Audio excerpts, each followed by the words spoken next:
There we go. YouTube takes longer and longer to go live every time. Hello, welcome to Dungeons and Discords. We're now the Friday session, formerly Thursday session. I have a recap lovingly written by... Ooh! As I kick the camera. A recap lovingly written by Hoyd. It goes as such. We find Ranfard. Hoyd almost sells him a town. Prudence says no. Hoyd shows off. Combat ensues. That's fair. Thankfully, nobody died. I'm going to provide some context to this.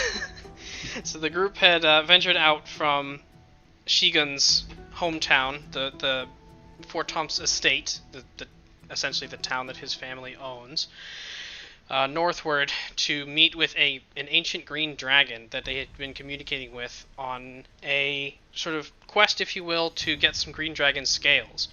After it gave them some rather one-sided offers that the group turned down, they eventually just left, but not before Hoyd decides to try out his new fun spell, Major Image. And in doing so, thanks to some forced rolls by Prudence, convinced in that split second that a smaller dragon had just been summoned. Combat began. Ranfard attacked the illusion, discovered it was an illusion. Combat ended, fortunately for you guys. And Ranfard let you guys leave because you impressed him. Luckily for you. Taking the long way around, you guys traveled back to the Fortemps estate, and you arrived in the mid-evening or so, had a little bit of banter with one of the guards, and returned back to the villa, to the estate rather. At this moment, most of you, I believe, are heading off to bed, and Shigun, and anyone who would like to accompany Shigun, is... Yes, it could have used a legendary save to automatically succeed, but where's the fun in that? Shigun, and anyone who would like to accompany Shigun, are making their way to Shigun's father, Edmont Fortemps, to give him an update on the situation. So Shigun, was it just you alone that went? As I know, as far as I know, I'm blanking on your handler's name. Right. Honoroy, yeah. I believe Honoroy is rather shaken and has gone to bed. So. Understandable. I don't blame him. AKA the NPC pet. The NPC. That's not Dib. No. Anyway, if anyone wants to join me, that's fine. I will join. Okay. So it looks like Hoyd and Rurik. Rurik are heading off. Prudence is sleeping it off because he's exhausted. Okay. You head up. You make your way up to the. I've taken to calling it the map room. It's really his office, but yeah, the largest feature is war room. The giant map. The situation room. Yes, the situation room. You find your father in his usual position. This time he's actually going through So Zook, you actually have rooms in the estate as guests of the Fortemps family. So it is not necessary for you to go to an inn if you don't want to. So you find your father in his usual position. He's going through what looks to be a ledger of some kind, just scanning through it before he finishes off for the day. And he acknowledges you as you walk in and sort of puts a little marker on the page as he looks up. He says, "Well, how did it go? You're both in one piece. That's good." Well, it certainly You're both in one piece, right? Yes. Okay. There should be 3 of us present. Kind of you to care. The situation certainly could have gone worse, but it didn't exactly go bad either. There was a breakdown in communication, unfortunately, and Hoyd conjured up an illusion of a smaller-sized dragon, which, at first, the dragon wasn't too keen on, but then he was rather impressed with Hoyd's tenacity. Would you care to see? No, not in here. And because of that, I think we left on neutral terms, leaning slightly favorable. I think he's going to leave the villa alone simply because of that. He kind of sits back slightly. Well, that is a relief to hear. I was worried when you told us that the thing was potentially getting closer, but it's good that it's been taken care of, yes? He would like to leave. He has his sights set on a different forest. One that is more hospitable to him. So And there's an option. He tried to basically recruit us into going to this forest and driving out another dragon that basically kicked him out, but if we had agreed to that, we basically would have become that dragon's pawns, and that probably would have not have gone favorably in the long run. Perhaps not. But it I think would have been nice to hear that he's actually going away, but I suppose we'll have to settle with uneasy neutrality. It's not the greatest outcome, but it certainly could have gone a lot worse, and luckily nobody got injured. Poor Honoroi, though. Not even scratched. Well... How did the boy do? Oh, let's just say we were all a little bit terrified. Myself included, unfortunately, I'm ashamed to admit. I believe he's a quivering mess right now. Well, hey, he made it out alive. Feed him up. He does have practice tomorrow. The way I look at it is, he survived this encounter, so I think that puts some hair on his chest. He'll be able to survive anything from here on out. Edmund chuckles a little. Yeah. Well, the boy's not seen real action before. I suppose throwing him directly into the fire is not the worst way to go. As long as he survived, his family would have been distraught had he not come back. He's, aside from being spooked, he is whole and hale. Good. Anything else to report this evening?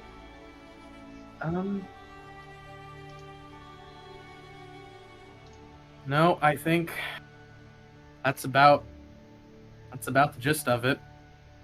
We're extremely fortunate that Hoyd himself didn't get killed in that encounter, because initially the dragon wasn't too keen on his little showing off, but luckily I can't possibly imagine why that would be.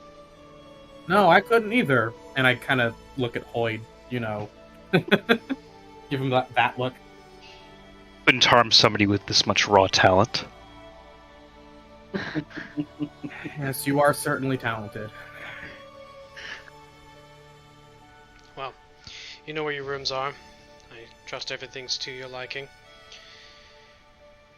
What will you do now? Yes, Father. Oh, I think for now we're going to get some much-needed rest and reconvene in the morning. I have a favor. He turns to look at you with an eyebrow quirked up. Could you direct me to the wine cellars? He looks over to Shigun. He looks back at you. Oh, you want him to do it? I think the location of some areas is a best kept secret of our family. If you would like, we can have one of the attendants fetch wine for you. That will do, I suppose. And he gives a quick glance over to Shigun, and you know that look of like, I know this game. Yeah. He's not new to this world. Oh yeah. All right, Hoyd. We'll see what we can fetch for you. Excellent. You know what I like. Okay. I just kind of And roll my eyes he a little bit. pulls the marker out of the book slightly so it would stick out the edge and closes the ledger. And he says, "By the way, your friend was asking about you, the elf, Larassa. Oh, how kind of her. Said she had some business for you. I don't know." Business for us as the group, or just for Hoyd? Oh, he's looking at you, Shigun, right now. It's had to do with the... Oh goodness, I've just forgotten. It had to do with her investigation of the Tarmyrans. I see. Ember, what time of day is it right now? Is it nighttime or late evening? It's very distinctly nighttime. Like, Okay. almost past what is reasonable for nighttime. Okay. I see. Well, in that case, I will... Even the moon is asleep, according to Prudence. In that case, I shall meet with Larassa in the morning and figure out what it is she has to tell me. Very good. And he moves, he stands, and you recognize this as a sort of dismissal. Because Come on, guys. before Let's he get back leaves to the room, you leave the room. Yeah. Yes, good. Have a good night, sir. Sleep well, Father. And he gives you a nod. And you exit the room. You head back to, do you head back to your rooms? Yeah. As you know, I can't think of anything else. Okay. So you all head back to your rooms. Take care of your evening necessities, and go to sleep for the evening. I have a quick question Sure. regarding evening activities. Oh no, go on. Oh my. Ah, damn it! I scared the cat. She scratched me and she left. Oh no. Are you okay? I'm fine. Good Lord. Regarding potion stuff, Yep. how long would you say it takes to prepare a potion to the point where it's brewing and it just needs to simmer for so many hours? Depends on the potion, and it depends whether you have guidance from either a book or somebody else helping you. If I were to try to do another greater potion of healing with the blue cap, what about that? Okay, so a potion of greater healing would, with the blue cap, takes the same amount of time as a regular potion of healing. Which, one second. I think last time you mentioned since I've already made one, it might make subsequent ones faster. Yep, so it might make some of these a little bit easier. Let me just look something up here. Apparently, Boyd believes in me. Let's see. Downtime. Like my goal here is to, if it's reasonable to start one prior to sleep, have one brewing overnight, if that's possible. It's a bad idea to leave the oven on overnight. That's fine. Let's see. So the potion of healing, it takes about a workday or so to prepare, and then it simmers for a day. Okay. With the blue cap, it would normally take the amount of time of a greater healing potion, which is a week, but with the blue cap, that cuts that down to 2 days. So it's one work day of work and then a day of simmering. Okay, so probably not feasible for what I want to do then, because I'm not sure if how long we're gonna be staying. Well, that and you'd have to basically stay up all night to prep it. So. I think if you want to make potions fast, then you make them in bulk. Can you make them?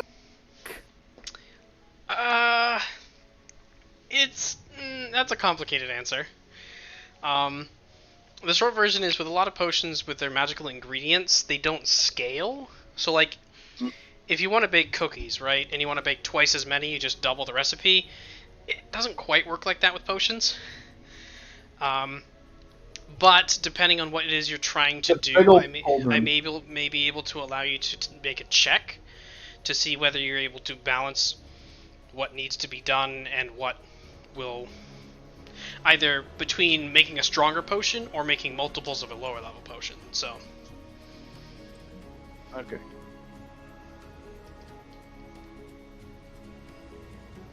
I will eschew that for tonight. I mostly just wanted to get an idea of that mechanically. Yep. Xanathar's Guide to Everything, chapter Downtime Revisited. Okay. So if nobody has anything else for the evening, the night passes uneventfully. And you wake up in your beds, believing whatever it is you want to believe. I mean, you guys wake up and prepare yourselves for whatever this day may bring. What is it we're doing today? Hoyt, are you actually doing that? Well, I am... What's Hoyt doing? I'm away from the screen. He's dumping water on Prudence. Because Hoyt, Prudence wanted to have a doing that? dream. No, we're in different rooms. You are, so do you need to sneak in and pour water on him? Like, what's... No, I'm sure he has alarms and so on set up. I don't really want to do that. The mental image is hilarious, though. I think Zook had something. I am concerned about, like, what he said about the village. About, your village? Yeah. Okay. Mostly because I'm just, like, really curious and I don't know what's going on, so, like... If we could go over there, that... I think we should go over there. Well, we could certainly we're trying to find out more about the dragon that's apparently in that area now. I'm just thinking people might be in danger. Well, if they are in danger, we know somebody, an ally for liberation. Prudence says, we could ask if something is fine remotely.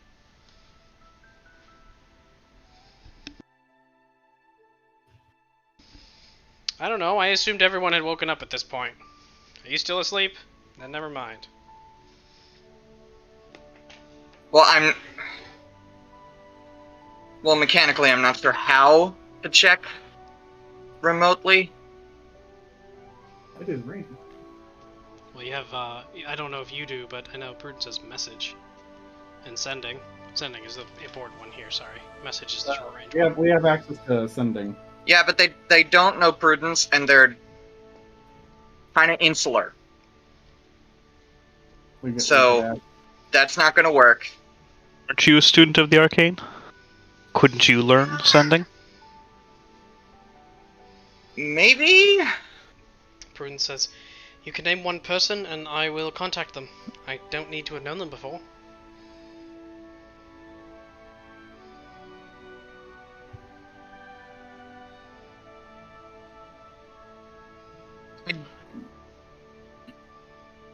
I don't think it's wise to do that.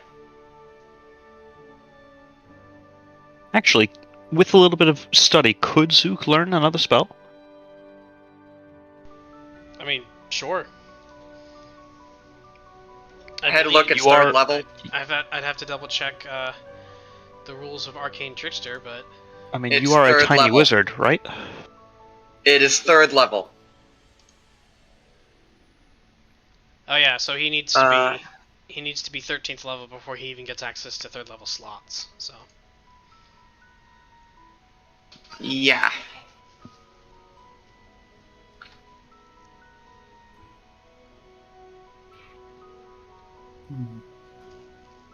Well, how else would you suggest we find out more about what's going on there? Well, I don't know, aside from just heading there, like in person.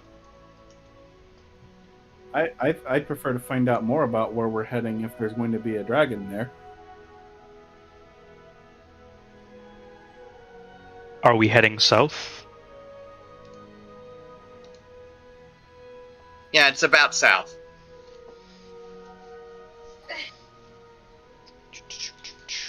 Get my marker out here. It is. Also, don't forget about Larasa. Yeah, I know. I intend to see her before we do anything.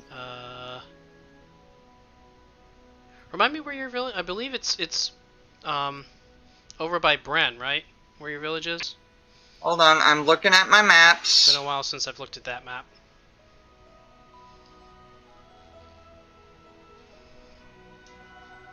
Okay.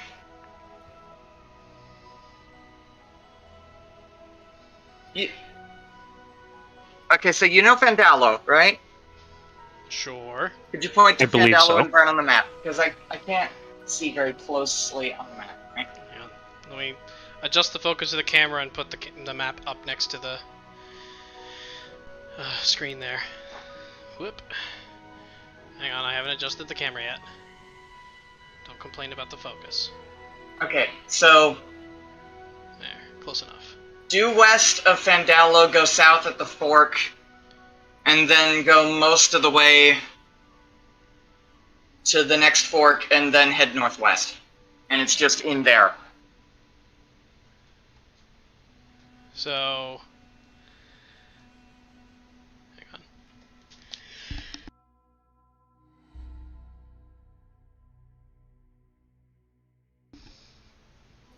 Okay, so like right around where on the map it says County of Trest.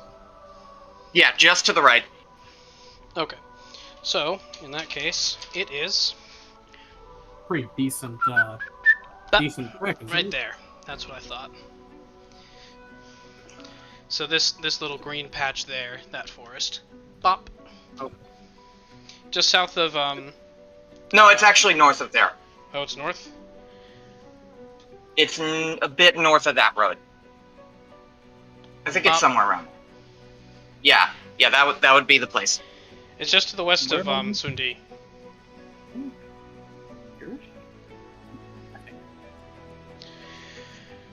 All right. So, Prudence, you asked how far it is in days. Well, if you ask Zook, Zook would know. It's a. Ooh, excuse me. It's about little over a week We have. or so. I think we have the favor of a wizard, and we can teleport closer to it from here. You can go to. Oh goodness, I've blanked on the name of that town. Does Prudence have the Stargate combination? Where the Archmage of the Eternal Light is. Oh, I'm sorry, the Fargate. We have unlocked a fast travel point. We have? Prudence doesn't have teleport yet. So, you know, there's that. Oh. We could ask Larasa. That would be Ford's End. You're talking about Savelis.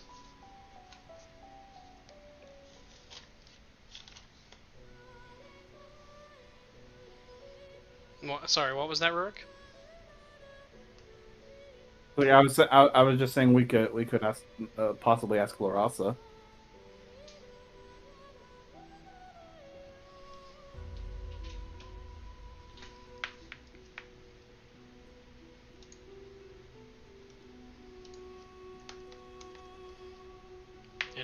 Any ideas? Any other ideas? How long did you say it takes to get there? A little over a week or so if you're taking the road. Okay.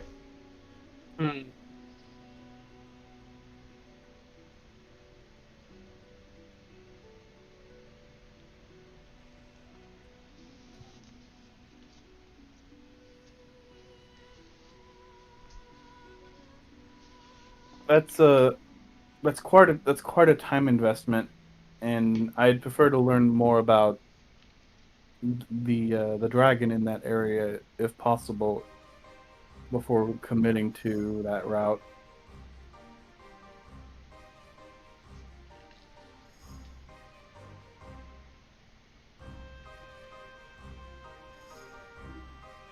Well, do we have any leads? Other than what Ranfard told us, I don't think so.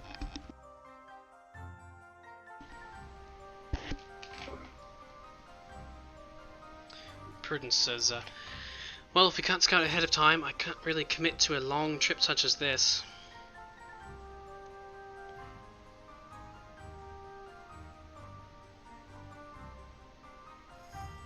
What else are we working on? Other than chasing a dragon scale, which there is another dragon with presumably more scales that we can either con him out of, ask for nicely, or just take. Her.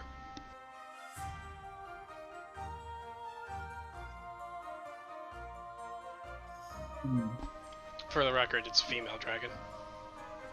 Also, there is a dragon. See, I was kind of hoping maybe Ranfard was just lying. I mean, that's what Ranfard told you. There's a female dragon by the name of Selstvar, right around the area where Zook's village is, in the forest just to the south.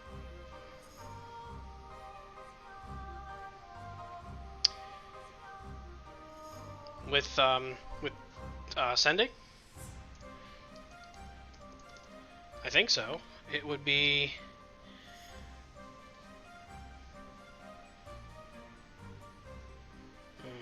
I mean, it's tricky because it says you have to be familiar, but you know its name and you know where it is.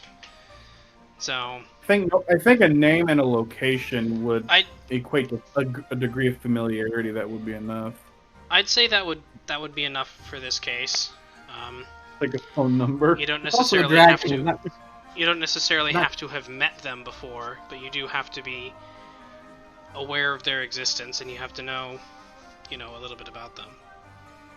Also, dragons probably easier to track down than random gnome number A.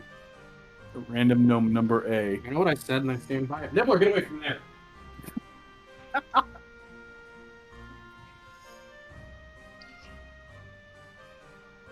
I just don't know what to do. I don't know if there's a dragon. I don't know how to find out if there's a dragon. And I don't know what to do in the event that there is, in fact, a dragon. Panic? I plan to ask the dragon for information in a way that would reveal the color and hopefully their alignment. Does that sound fair? Sounds excellent. You are our dragon expert. True. I think if we're dealing with a potentially benign dragon, then we don't. If you want to try and talk to the dragon and not the village, then that's fine. I forgot to put you guys back. I have no objection to that. Good a start as any.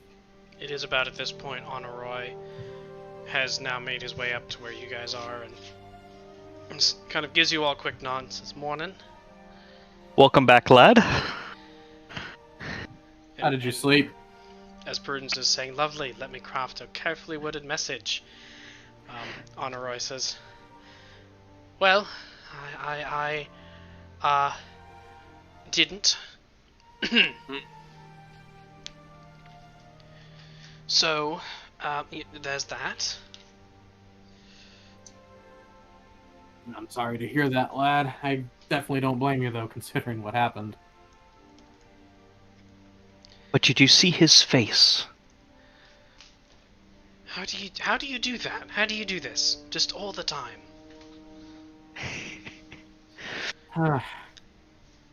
Just know that you can, and there's no one to stop you. Having years of discipline and experience helps as well, and have to start somewhere. I guess. He kind of adjusts one of his little armor pieces, one of his pauldrons.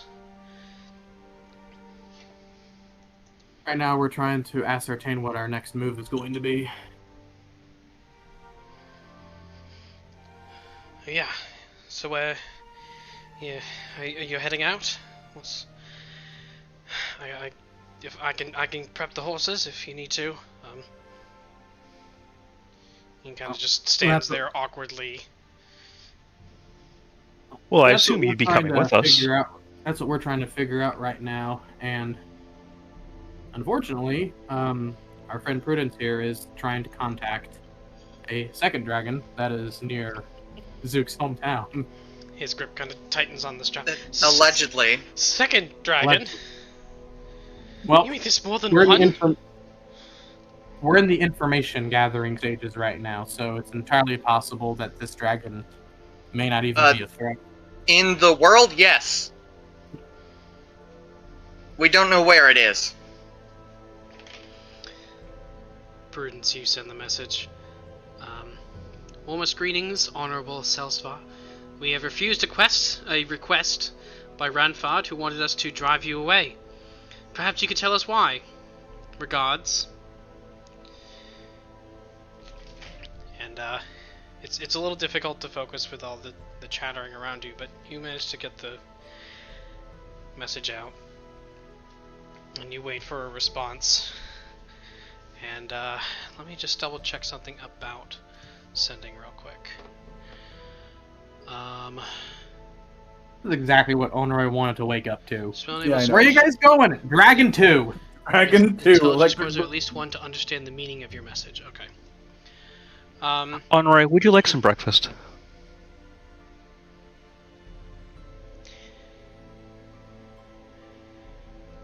There's a momentary pause, and all you hear, and you do eventually get a response.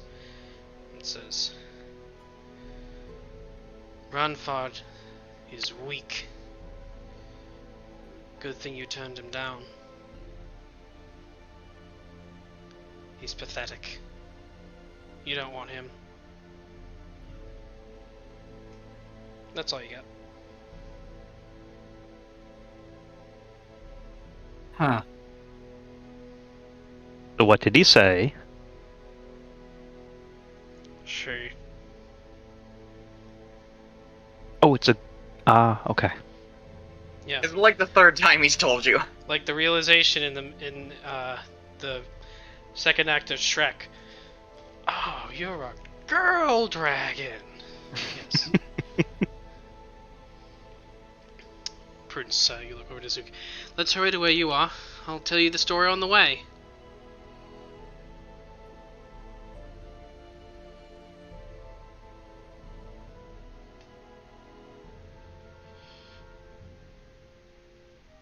What's the plan? I believe we're rescuing your village. Okay. I assume Do you have- you want us to Okay. do that. Or at least we'll check on it. Prudence says the dragon did not sound friendly. Are there friendly dragons? Yes. Should we find one? We may have already found one. I know, Ranfard was fairly friendly. Was he though? As dragons go.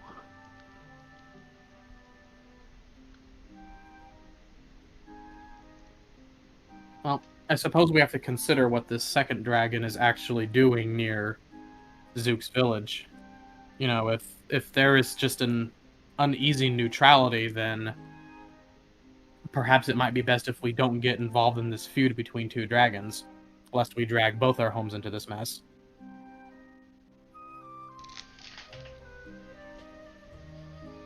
Hey, you've been into a dungeon. You've now met a dragon. Bingo bongo. That's it. That's the game. You won. You've won the game. Congratulations. You want to go into a dragon. Oh.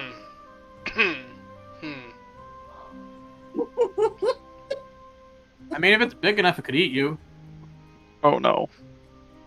Kinky. No. Nope.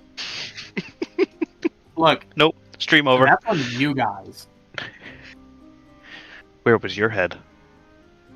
On my shoulders.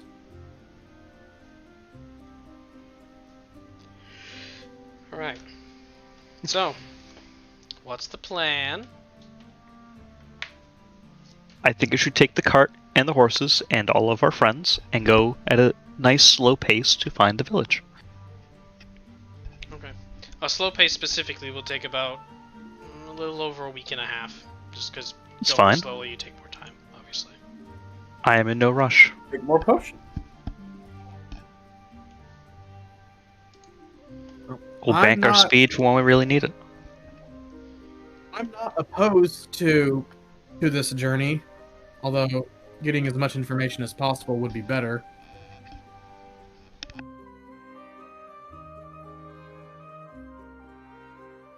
Before we head out, though, we should talk to Larasa and see what she wanted to tell us. Yes, I plan to. I'm also going to speak with Honoroy and ask if he wishes to join us on this, because I know I don't know if he'll be so inclined to encounter Dragon number 2. that's why I'm going to ask, and if he declines, I will not hold it against the lad. Besides, who knows, maybe a week's journey will help him shake it off. Honoroy kind of... You know I'm standing right here, right? I actually legit thought he went to go get breakfast. No, he asked what you were doing and suggested that he could prep horses and stuff, but he never left. Oh. I've mastered the And I art. asked if you would like breakfast, because we haven't eaten, have we? I've mastered the art of standing so incredibly still that no one else can see me. Well, it's going to be about a week, possibly week and a half journey to this other village in this forest where this other dragon is. I'll You leave the said decision this with you. a lot of times. Sorry, go on. Well, none of these places have names. Damn. Zook, where are you from? What's the name of your town? I'm pretty sure it has a name. What is the name of my town? I don't think we ever actually settled on that. Don't you know? Well, that Oh, sounds like it's, existential uh, crisis.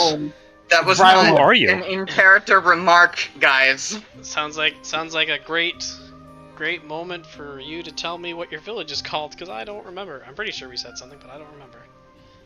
I don't think we did agree on anything. It's Bridlewood. No, No. What would a gnome Please. village be called? don't shut me down. Like a forest gnome village in the woods. The Kokiri Forest?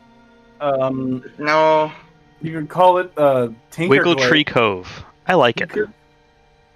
It's a stupid doofy I know, I'm- name that I'm feels coming up very with a gnomish name. for me. Wiggle Tree Cove is great, especially because it's landlocked. I think it's by a river, but Tinkerglade. It's around the corner where everybody goes. oh, yeah, no, it's not near a river. I lied.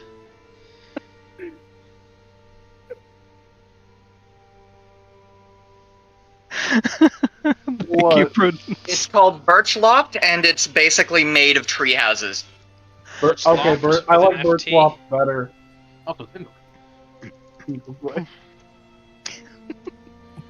Cool. It's called Birchloft. There we go. It's now canon. Actually, Congratulations. Twinkleglade actually sounds like a Congratulations. really cool This is name. how you create canon on the fly. Now do that 3,800 more times, and then you got my job. There you go. Yay! Anyway, Birchloft is a good name. the passage to Birchloft will take roughly a week to a week and a half. And we're not 100% sure what will happen when we encounter this dragon. Prudence says that she doesn't sound friendly, so You could always ask Ranfard about this other dragon. I'm not so certain if that's a good idea or not. Both of them seem to have a very foul opinion of the other. And I, for one, don't want us to get too embroiled between their feud, which would cause problems for, for everybody. Well, if she already kicked him out once, what's he going to do? Not pay alimony? Ooh. Prudence says, we are not going to talk to Ranfard ever again until we can kill him. Fine to listen to Prudence's advice on this. The only thing we know about what is name? Dragon 2. Dragon 2. That's disrespectful. Which one are you talking about? Saltzar, that was the name. The only thing that we know specifically about Saltzar is, according to Ranfard, that she is a younger dragon.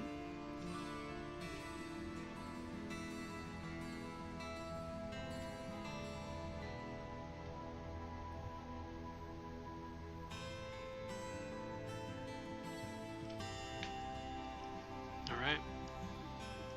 So, where go? It's now getting mid-late morning-ish or so. Laratha's staying at the inn, right? And not at the manor? Laratha's staying at... Oh, it's not on the sheet. It's on a completely different notebook entirely. Yes, Laratha's staying at the one functional inn in town. Before we head out, I need to speak with Laratha first and to figure out what she's found out with House Almiron. Let's see. It is called The Dreams and Drams. That's right. Run by Fib and Lev.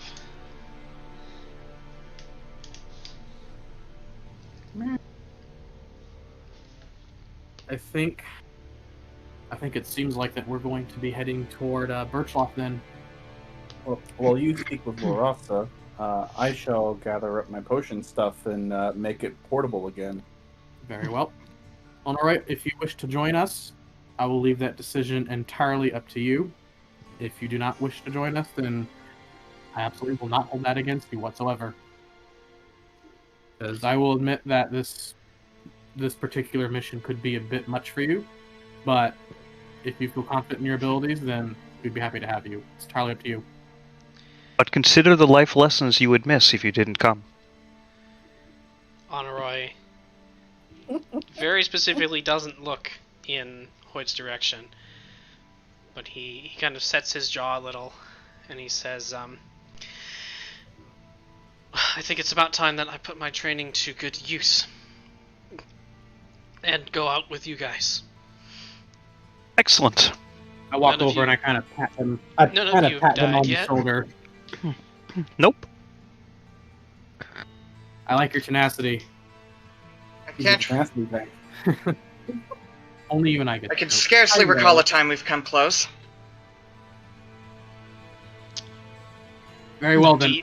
The How about DM scratches down another challenge to his authority. Well then, lad, if you'd like to help us get the horses and cart ready, that would help us out while I go speak with Laratha at the inn. Yes, yeah, I'll do that. And he scurries off to go take care of that. Does anyone wish to join me with Laratha? Sure. Oh, it is? Mhm. Rurik, Zook, Prudence, how about you? Ordinarily, I would, but I'm going to go pack up my potion stuff and ensure it's good for travel. Okay. Rurik's busy. Doing It's important important stuff. that we go as soon as we are able. Sit down, pressure point, cat, stop. Our cat's being fussy. Good. It should be. All right. So Zook and Prudence. Prudence will be back in a couple minutes. Zook. I think I said just like a second ago that I think it is important that we head to Birchlock as soon as we are able. Right. So what are you doing right now? We have a couple people going in a couple different directions. I guess what I'm doing is getting ready, Okay. So you. packing up and such. Okay. You can so, help on the right with the cart. I was gonna say you help Honoroi pack the cart up and get the horses ready then. CB. I don't think this meeting with Laratha will take too terribly long. And Prudence just kind of floats there in he has that moment where he stops moving suddenly, and then he takes a step, and then his animation suddenly jerks backwards to the step before because he's lagging out. You know what I'm talking about. Anyway, we'll decide where he goes when he gets back. All right. So Rurik and Shigun and Hoyd, you go off to the Dreams and Drams. Yep.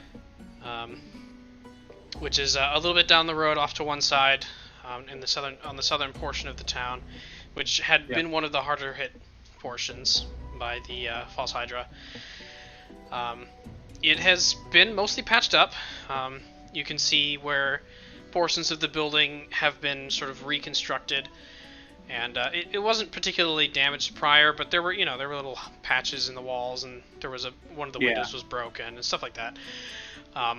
But it's been patched up, and you actually see a couple of people milling around outside. And as you approach, one of them kind of holds up an empty glass, and he says, "There's the Shigun. He got rid of the thing," and he kind of lists off to one side. And one of his buddies goes and props him back up again. He says, "Sorry, sir. We've cut him off." And he said, "You didn't cut me off. I can stop whenever I want." And just see to it that he doesn't hurt himself, and he'll be fine. And they sort of trundle him away slightly and be like, "Sorry." I just kind of laugh, kind of laugh it off a little bit. Trundle is a fun word. Yes. I remark to the man that this does not sound very convincing. So you head in, and you enter through the double door entryway, and the environment's actually pretty cheerful. You can see a number of people are around the room, eating, drinking. There are thank you. people getting ready for the day and so on. Mhm. And oh Okay. goodness. Why don't you go see mommy, okay? And there's even a couple of people playing various games of chance off in one corner. Oh no, you've got Hoyd's attention. Starting to lose attention. And Games of chance. so as Our you cat enter, here started switching to that. you enter the room, and you can see Fib is there behind the bar, sort of polishing it down slightly, and she kind of looks up. "Hey there's a friendly face." Good morning. How you holding up? He tries to hide it, but not very well, sort of glances at one of the holes that had just recently been patched, and he says, "We've been holding up as best we can. It's, we're grateful for what you did, but it still hurts, you know?" I understand. We'll make it past this. Don't worry. Is Larasa in her room? Yes, your friend. She stepped out for a bit. Said she was just going to wander. Don't remember. I don't think she's told me exactly where she was going, but she'd probably be back soon. She doesn't usually go out for very long. She doesn't know. Doesn't seem comfortable in the town, really. I see. So Prudence. A couple people are going different places. Rurik is packing up his stuff. Zook and Honoroy are both packing up the cart, and Shigun and Hoyd are going to talk to Larasa. Where would you like to go? Or go somewhere off on your own? Okay, so you go to talk to Larasa as well. Okay.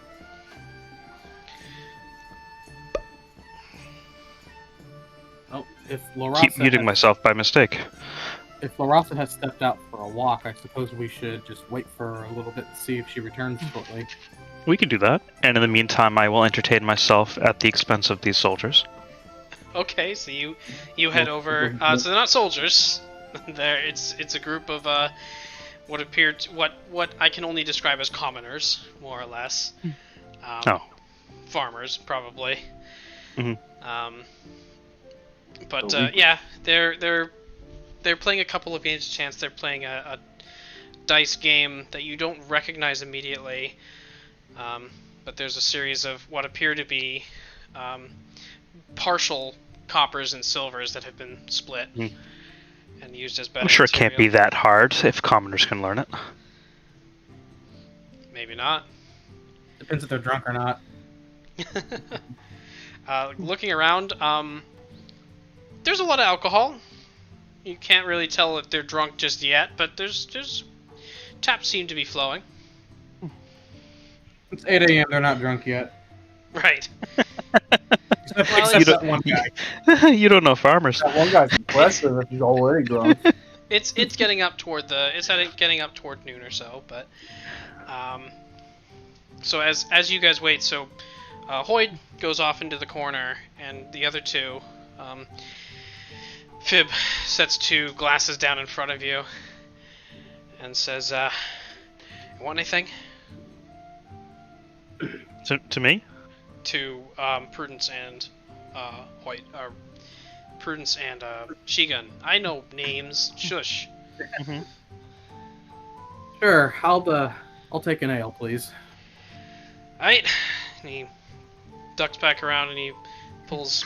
There's a barrel with a tap in it, and he fills it and hands it over to you. And Prudence, he you looks. thirsty? He looks over to you, Prudence, and directly addresses you now and says, "And for you, friend of the Fortemps." I guess everyone has a northern accent now, but he says, "Oh, thanks, I'm quenched." He says, "Alright." He takes the glass back and thinks, like, looks at it for a moment and thinks, and then pours out some water for you and just rests it, not right in front of you, but off to the side if you want it. And he moves over to attend some of the other patrons. Hoyd. You take a second to observe. It's a very simple game of chance. I'm blanking on what it's actually called right off the top of my head, but I'm sure you know it. You can tell by watching the way they play. Each person rolls 2 dice, and then they get to pick one of the other players to re-roll, and then whoever has the higher wins the pot. Interesting. So that sounds like a fairly simple game of chance. Yep, betting happens initially and pure then and after honest. the first roll. Okay. I will wave over the barkeep. Okay. Yep. Fib. Because I was makes his way ignored. over. Fib makes his way over. He says, "Yeah, another friend of the Fortemps." Yes. I would love a dry northern red, please. And what would these gentlemen like? And he glances down at the rest of them, and one of them, the one that you're standing near, is kind of, "Is he talking about us?" Of course I'm talking about you. Fib sighs. "I think they'll take the ale." And all of them at once, seemingly had not been listening, but clearly were, all raise their glasses at once and say, "Ah!" They heard the magic word. And Fib says, "Yes, I know what it is that you want. You'll have to pay for these, though. This one's not going on the Fortemps tab." I'm sure we can arrange something. Would you mind if I play with you, gentlemen? the one that had been closest to you says, "For you, friend, anything. You're paying for our drinks. It's the least we can do. Try to squeeze some of that money back out of you." Indeed, it is the least you can do. Oh, good. Oh, good. I don't. Oh, good. I love Hoyd so much. Alright, I gotta get my dice. I'd rather him talk with commoners like this instead of a dragon. So let's count our blessings. Yeah, right. And this is the story of how Hoyd killed a group of farmers. Jesus Christ. As long as he doesn't stab anyone, we're fine. Yeah, I don't want to go through that again. Not this time, no. No. So Fib makes his way over to the bar and he pours out a round and he brings the round back, collecting the glasses and all that. And he comes back with what looks to be perhaps not the best vintage, but it is a northern red.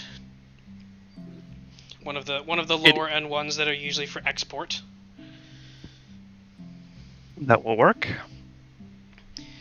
And he says, this one, you're lucky, as a friend of the Fortemps. The rest of them, that round, there's about 6 of them there. That round's going to be a gold. There's 6, and it's costing a gold.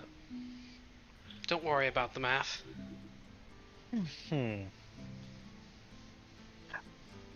What time is it? It's not quite noon, right? Just before noon or so, yeah. Okay. I'll make sure I get what's owed. Here's your gold. Thank you kindly. Gratuity included. And he walks away. I'm sure. So, they sit you down, they give you a pair of dice. Okay. I haven't had the chance to use this in a while. Dice Not tray. not on camera, anyway. No, this will be fun. It looks like a Beyblade arena. Don't worry about it. Is it? Is that what it is? No. It's a die tray. They The way- make die the way you trays. said Like, that's that. the thing. Anyway. Anyway, You said that sounded guilty. Like you're embarrassed because it's in Beyblade. so as this is going on, what do you wager initially? The person in front of you kind of looks you up and down, and he has like a small palm full of like partial pieces, and he puts out 2 silver halves to make a full silver piece. Are they playing with clips? Essentially, yeah, they're clips. Okay. Can you use your portent to replace rolls? I don't think so. Portents are very In-game specifically roll. D20s, but I like your gusto, but unfortunately not. Now, if Hoyd tries to pull anything, then certainly. But you have to be able. Well, you can see him from where you are, so. All right. So he's wagering a silver. You mentioned clips. What are clips? Clips is when you clip a coin to make them smaller and smaller and smaller, but still valued the same. Yep. So if you take a gold piece and clip it in half, that's 5 silver a piece. You clip it again, that's 2.5 silver. So, math. I don't remember off the top of my head, but you can actually you can divide coins. It's typically not done often, except by people of very low means. So if you're clipping coppers, you have a problem. Right. Yeah. And there are a few people in there with copper like halves. So you gather even in the villa there are those that are not as well off. So what do you wager? What is the general sense of the table? Are people wagering? What is with the average income? Really, is what you're asking? Yeah. Make a perception check. Because you can already. I'll tell you without even rolling. You already know it's not silver. Oh, I roll an 18 apparently. Okay, Prudence makes you roll an 18. And that's plus 4. So 22. Yeah, I mean, looking at what each person has at least out in the palm of their hands, none of them has much more than about maybe. I think among them there's maybe 2 gold in value. Okay. So that's kind of what you're working with. Okay. Because that's fine. It's always funny when adventurers pair up with regular people and you realize, oh, adventuring people have is money. Extremely lucrative. Yes, it is. This is why people go on adventures. So are people generally placing on clipped penny or clipped silvers? For the most part, yeah. I think there is one like quarter gold floating around that's been bouncing from person to person, but other than that, all right. I will match their clipped silver with real silver.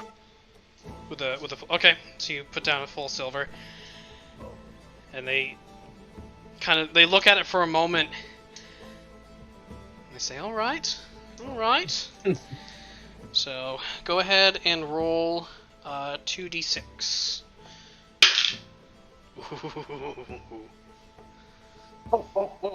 I can't see that. I can. 2 6s. So, Oh, man. So he rolls 6 two and 4. 6s. And now you get to pick one of them. So before you do anything else, there's another wagering. Oh, there's an initial wager and then a second wager. Yep. I see. Here's 2 rounds. And he kind of looks at what the results are, and you got a 6 and a 4, which is still pretty good. And kind of he lays down another half silver. I will match with a full silver. Okay. He so essentially you've raised him, and he kind of nervously he looks at his buddy, he looks at the guy across from him, and they're both like nodding. Yeah. He goes What's to be afraid of? You have 2 6s. He matches That's- with one half of his silver. Okay, so now you pick one of them that he re-rolls. He has you re-roll the 6. So you're essentially rolling d6 plus 4. Does it matter which one I re-roll? No. Okay. Well, some people care. The one on the left. Alright, so you rolled what was the total that you rolled? 3. So I have 7 total. He's got 8. Ah. And as the die hits the table, everyone around erupts in this sort of chorus of cheers. And he, like, nervously and like looks at you and like quickly scoops the silver across the table, across the table toward him. And he holds up the whole silver, like almost in amazement. Not that he's never seen one, but you know they're betting with partial. They're betting with partial silver, so. Well done, friend. It's so clean. It's like it's never even been spit on before.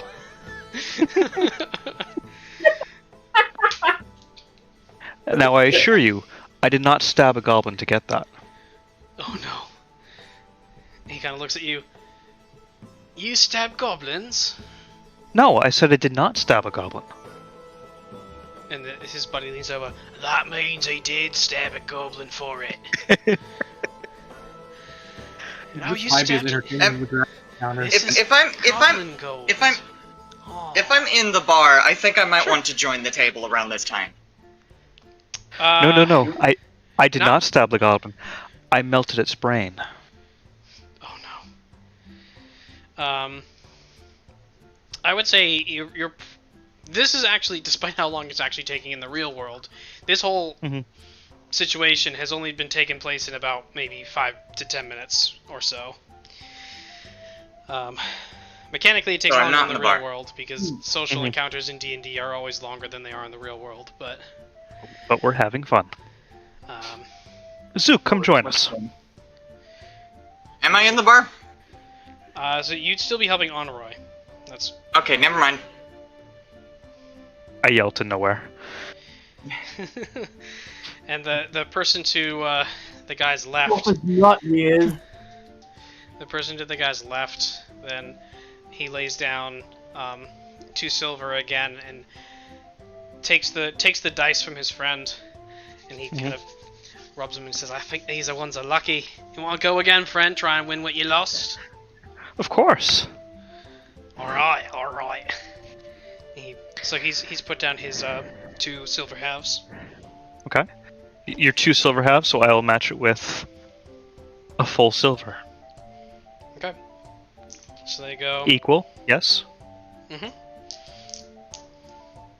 so he goes and he rolls. Oof. Ooh, that's a 5. Kind of hard. It's hard for me to see the white die. I know, I get because the the labradorite's kind of light, but here, let's do that. That's probably easier to see. Yeah, it's a little bit. It's a 2 and a 3. I thought that was a 1. Actually, you know what I'm gonna do? I'm going to. Where are they? Oh, there they are. Now, is this only a 2-player game? As you've seen it so far, yeah. Let me replace it with the Well, why darker not? one so you can see the number. Oh, that's much better. Thank you. And they kind of look at each other and say, well, we only got 4 dice, so... Well, let me look at my bag, see what I have with me. Oh no! Oh, no. I forgot you had those. I was wondering if they were going to make an appearance. Wait, he has trick dice, doesn't he? Yes. Wait, no. He's Don't No, I Zook- have those? Zook has Zook trick has the trick dice. You don't have them. Oh, it was Luke? No. Maybe we should retcon Zook to be in the bar. Ooh. DM having a heart attack over here watching Hoyd fleece these poor villagers. Alright. So, what was your roll? Your roll was... Go ahead and roll your 2d6.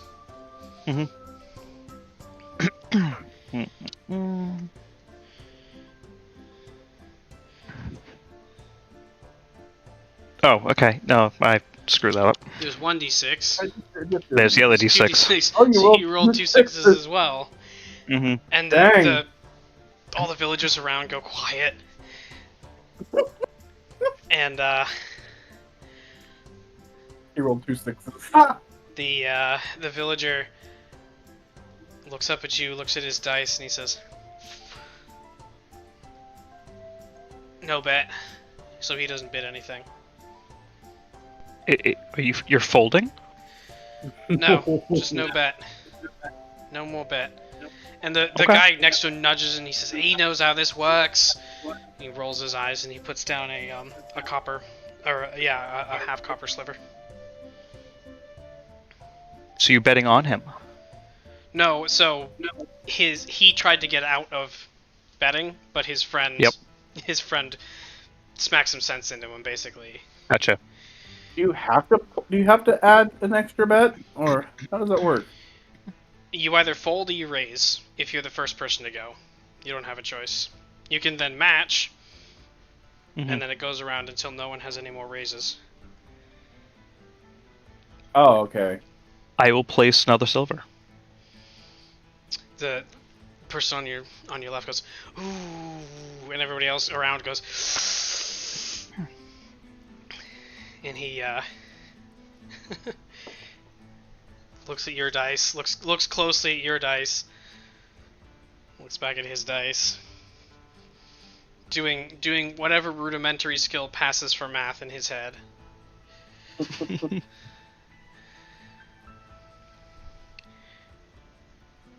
And he kind of grumbles a little and leans over to the other friend.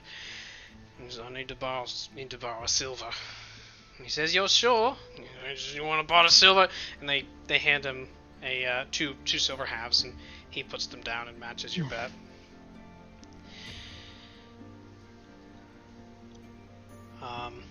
Actually, no. He would put down. It'd be a half silver and 3. No, it would be a half silver and 3 copper, 3/4 of, and 8 copper slivers. So essentially 2 Okay. coppers. Because Okay. math is hard. That's what I accept your bet.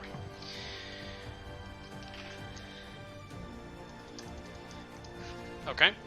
So, well, for this, I'm gonna say you do have to announce this because we have people with a vested interest in what you're doing.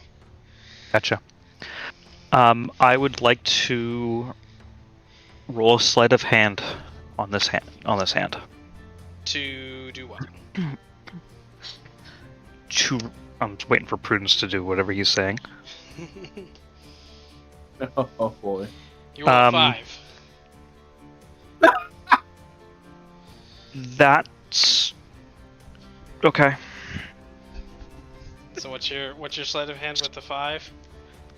Well, I roll a 5. I have no choice. Really? You have My you have fate no is bonus? You have no bonus to sleight of hand. Oh, for my sleight of hand, I thought he meant a 5 on the die itself. 5 on the die plus whatever your bonus is. Oh, okay. I also have advantage. Does it matter? No, in this case, the portent would replace the roll. Okay, it's a 16 then. I beg your pardon? I have Plus 11?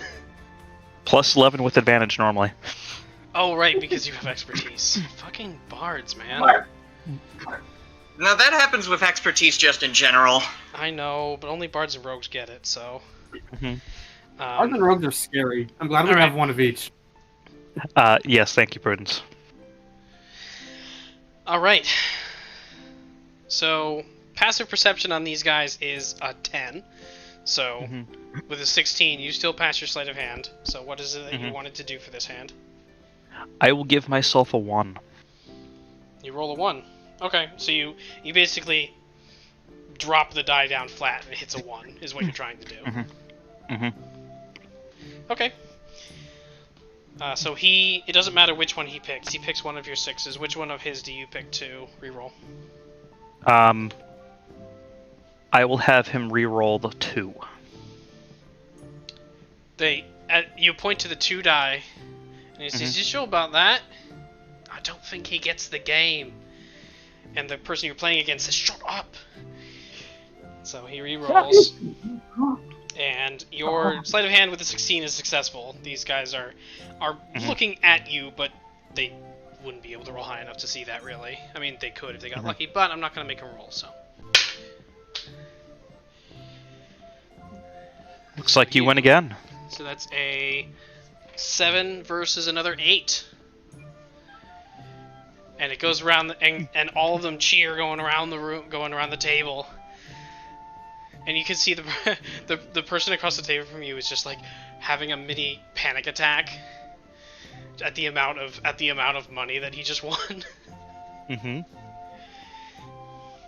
Cutting back over to Rurik and Prudence. As this is going on, Prudence, you've been watching this from across the room, and you kind of. Shigun, are you doing anything in particular besides just waiting? Just kind of waiting and also keeping my ear out to make sure Hoyd doesn't do anything that sounds catastrophic. Okay. You know, just kind of looking over once in a while, make sure no fights have broken out or anything. Okay, so you're keeping an eye out. I'm actually gonna get the other dispel die, because if I'm gonna use one of them, I may as well use both of them. And they're very easy to read. Oh, those are very nice. Ooh, I like those dice. So look at how sharp their corners are too. You can kill someone with those. Well, what do I think? What do you think I use the D4s for? As caltrops? Yes. So you Home Alone inspired booby trap. Yes. as the group is celebrating, you slide another bet out, challenging anybody who wants to go for it. All right, how much do you bet? I have a wager for you, gentlemen. And they quiet down and sort of listen carefully. You have their attention now. Boy. Since you seem to be on a lucky roll, a lucky streak, how about I wager against all of you against me?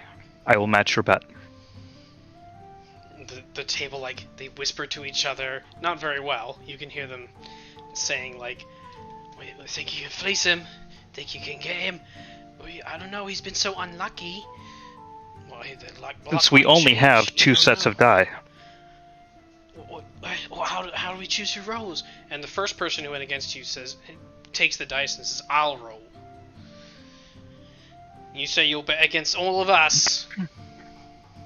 I say you pool your resources and I will match your bets. You gotta look at and whisper to each other. And they say, "Alright, but no funny business." Right? I like this. This is great. And you can see two of the larger figures, the more muscled figures, kind of like impose their presence slightly. Not to necessarily intimidate you, but just to remind you that they're there. Oh, sure. I appreciate you, sir. Remember where I got this from. Where you got what from? My silver, of course. Oh, you're referring to the money that you have. Okay. Yes. He says, he stabbed a goblin to get it. He did not. Shut up. And they each put out differing bets, but in total it comes out to about 5 silver. 5 silver. I will drop a gold. You put the gold kind of heavily on the table and slide it across to all of them. And they all turn and they whisper to each other, considering whether it's worth parting with half of what they all have.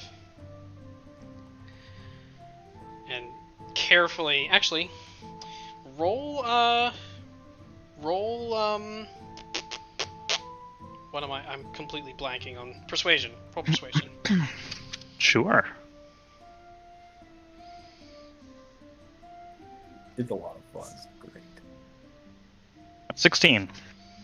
16 was enough. Your DC was 15, so 16 was enough. Okay. Ooh. Very shakily, one by one, they start going around, and it takes a couple of times around the table, but they do eventually go up to another 5 silver, bringing up to a gold. And Excellent. The person, ow. I started rolling the dice in my hand like this, but I wasn't paying attention to how hard I was pressing. Caltrops, don't do that. They're really sharp. We were just commenting about that.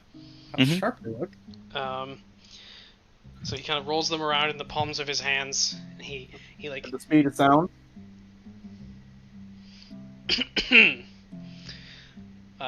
You're welcome. First you get Netflix on me, then you get Sega on me. Yeah, all right. Well, Alright. let's see a roll. So he like shakes and goes to roll and then stops and like kind of catches himself. You can see he's like squeezing the dice in his hands, and one of the other ones kind of goes, "Come off it!" and he knocks the dice out of the guy's hands. And as the dice hits the table, he says, "You idiot!" That was my pre-roll ritual. So I got a 3 and a 5. And they kind of like all angrily look at the person who knocked the dice out of his hands. They say, "It shouldn't count." And the guy who was rolling the dice says, No, it counts. It was a fair." He looks over. Remember, his buddy. I'm playing all of you. It was a fair roll. You still have a chance. And the one you're rolling against, they individually chip in a very small amount. So between the 6 of them, they put in 5 copper pieces. So it's 1 1/4 copper in total. See, this is why you don't get impatient. You don't roll before you're ready. You have to talk to the dice. That's right. I will place gotta- down another silver. You gotta dirty talk the dice. Dirty talk the dice. So you put down another silver. And I will consider this even. When you tell them that you consider it even. Hmm? And when you say that, there's just a sigh of relief that goes around the table. Frankly, I have no copper. And the one across from you kind of glowers a little bit. And he points to the 5 and says, "Re-roll it." Sure. Which do you re-roll? Have him re-roll. I'm gonna have him re-roll the 2. Okay. And this time he picks up the die and like shoots a glance at his friend that had knocked the die out, who kind of like sits back and tries to make himself look very small. And he goes and he does his little luck ritual, taps the die on the table a few times.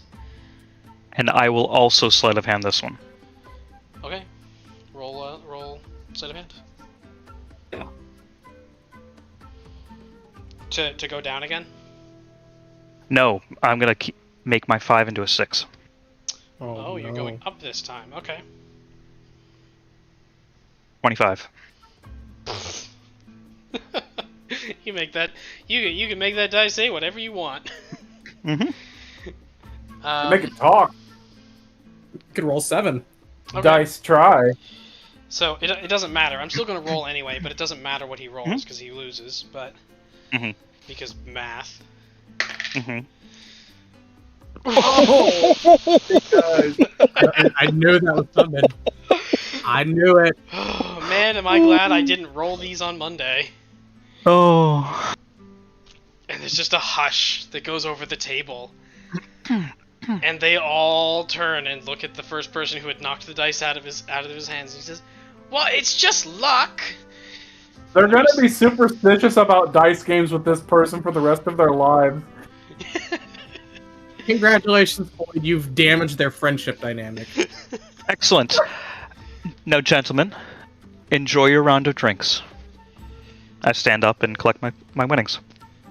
And as you do, you see all of them kind of like wistfully look as you walk away with it. That's that interaction for now. Gosh, That was amazing. I loved every single second of that. That was perfect. So you sidle on back to the bar. Where Prudence and Shigun are there, just sitting, just casually watching you.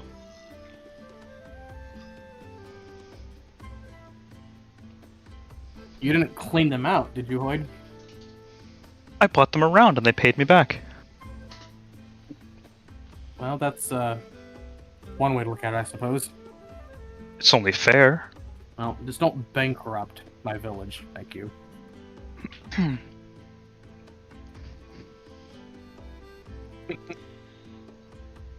wait to see what Prudence says. Prudence says, "You don't need the money, do you?" Of course not.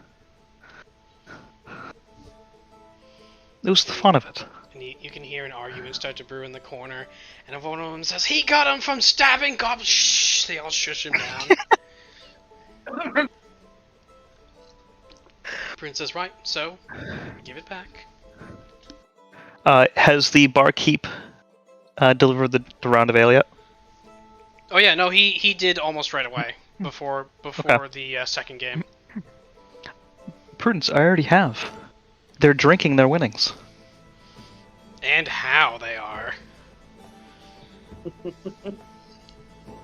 And how, Sakura? I won 5 copper off of those folk.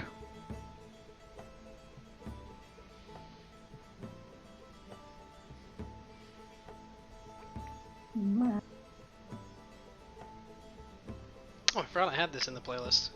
Yeah. Anyway, sorry, go on. Prudence is typing. Yep, I know. I'm just distracting myself by my amazing background music choices. See, I'm trying to decide how long we want to wait for, because I don't want to delay our departure to Zook home. But I also don't want to... Of note, like I said, despite how long this interaction has taken, that whole thing took about 15 minutes. Game time. So you've been waiting a little while, but not hasn't been like 2 hours, you know? Right. I just don't want to walk one direction looking for her when then she suddenly returns to the inn, you know what I mean? Okay. So Prudence, you walk over, and with sort of a small palmful of coins, you go and you hand each of them a silver piece. A few of them kind of like they go to receive it and they look up at you and they kind of like flinch a little, and then carefully take the money from you when they lay eyes on your horns. Do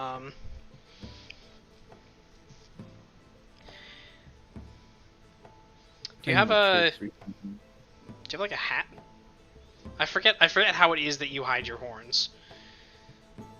Oh, yeah, the hood. Oh, you have like a hood up.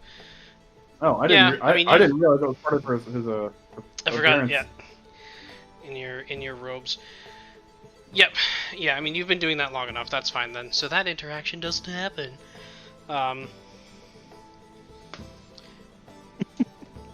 But they willingly accept the money. And they, as you walk away, they turn and they continue bickering. Because they lost more than 6 silver, so...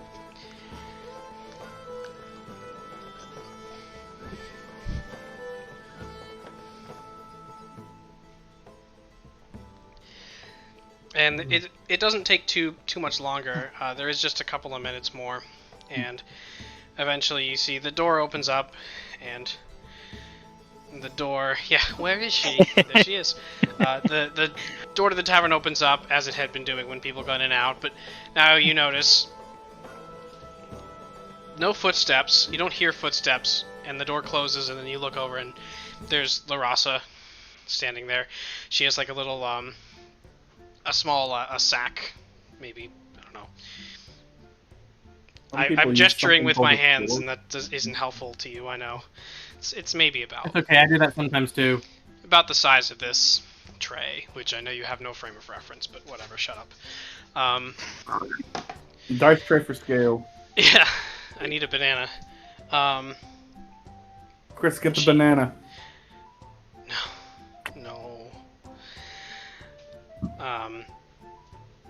She sees the three of you sitting there, and she heads over and meets you at the bar. And she says, "Well, I hear you boys have been busy." Oh, you could say that. I just did. I heard you. I heard you had some news for me regarding House Talmyron. News, not necessarily, but I did want to ask you something. Sure, of course. Since and Prudence cuts in and says, "Is Gar all right?" And you see Larasa deflates slightly. She says, "Well, he's not gotten any worse, so at least there's that. No offense," she says over to Shigun, "but this town isn't exactly a repository of hidden knowledge. So I'm doing the best I can to take care of him. But yeah, we'll figure it out. We'll figure it out." And she kind of like trails off and looks out into the middle distance for a second, and she shakes her head. "Anyway, yes, right. Well, I think I told you before, the suspicions, not suspicions so much as suspicions might be the right word, that Talmyron isn't from Sundi, that it has dealings with Dullstrand, which you know to be the little port territory out here that Right. so far has resisted becoming part of Sundi, and Sundi has no interest in taking it militarily. It's basically it's basically a libertarian paradise. I'm not making this up. That is the actual canon. Anyway, she says, "I think they keep most of their assets out in Dullstrand. For example, where is Talmyron? Where's their home village? Nobody seems to know. I'm pretty sure it's in Dullstrand." And I'm sorry. Anyway, I have to stay here and take care of Gar. And then she kind of cuts herself off and looks over to Rurik, and he says, "I'm sorry, but I can't trust the priests in this place to take care of him without me." I'm not present. Rurik's That's right. doing You're his- getting stuff together. Sorry. Yeah. Because I'm a derp. I even put the pieces. I even put the pawns separate to remind myself, and I was too busy looking at the Friday gameplay channel and not at the board. So I wanted to know if you wanted to maybe continue our investigation.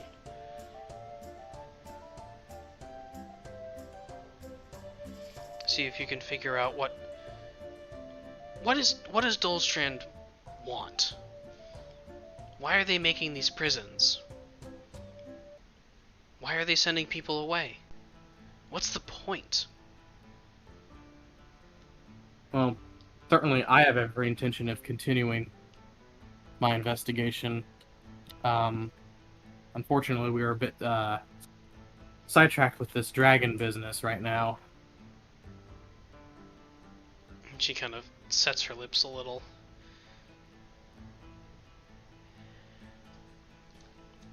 Well,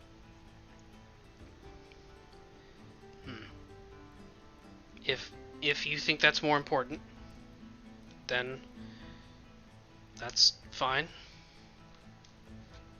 Well, don't mistake my words. I understand that we need to find a cure for Gar, but if he's in at least stable condition, if he's not getting worse, then well, it's better than the alternative. So, right now we're working off of information that there is a dragon taking up residence Prudence near cuts in. Zook's home village. Prudence just actually What's that? cuts in. Prudence interrupts. He says, "We can probably do both in order." And Shigun, a word, please. Sure. One moment, Laurasta. What do you need, Lloyd? Dog. When a woman Sorry, go on. when a woman says something like that with that tone of voice, it's usually the wrong choice.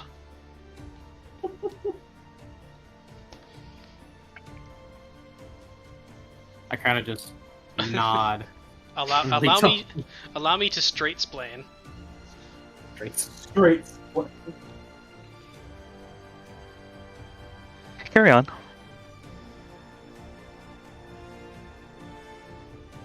Ember, just to refresh my memory, where is Dullstrand located on the map again?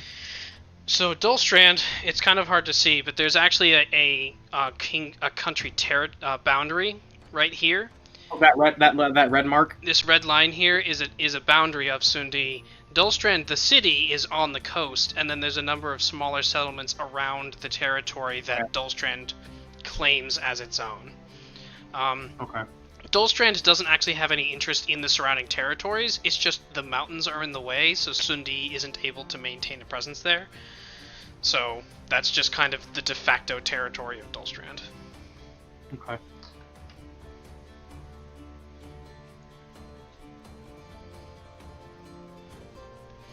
So that would be a couple of weeks to get there. Probably from where you are. Probably about a month to a month and a half, depending on how quickly you go.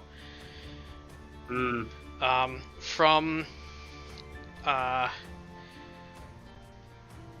Zook's village, from Birchloft.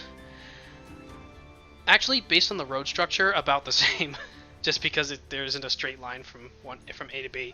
Plus, you'd also have to go over the mountains, so that's a whole thing.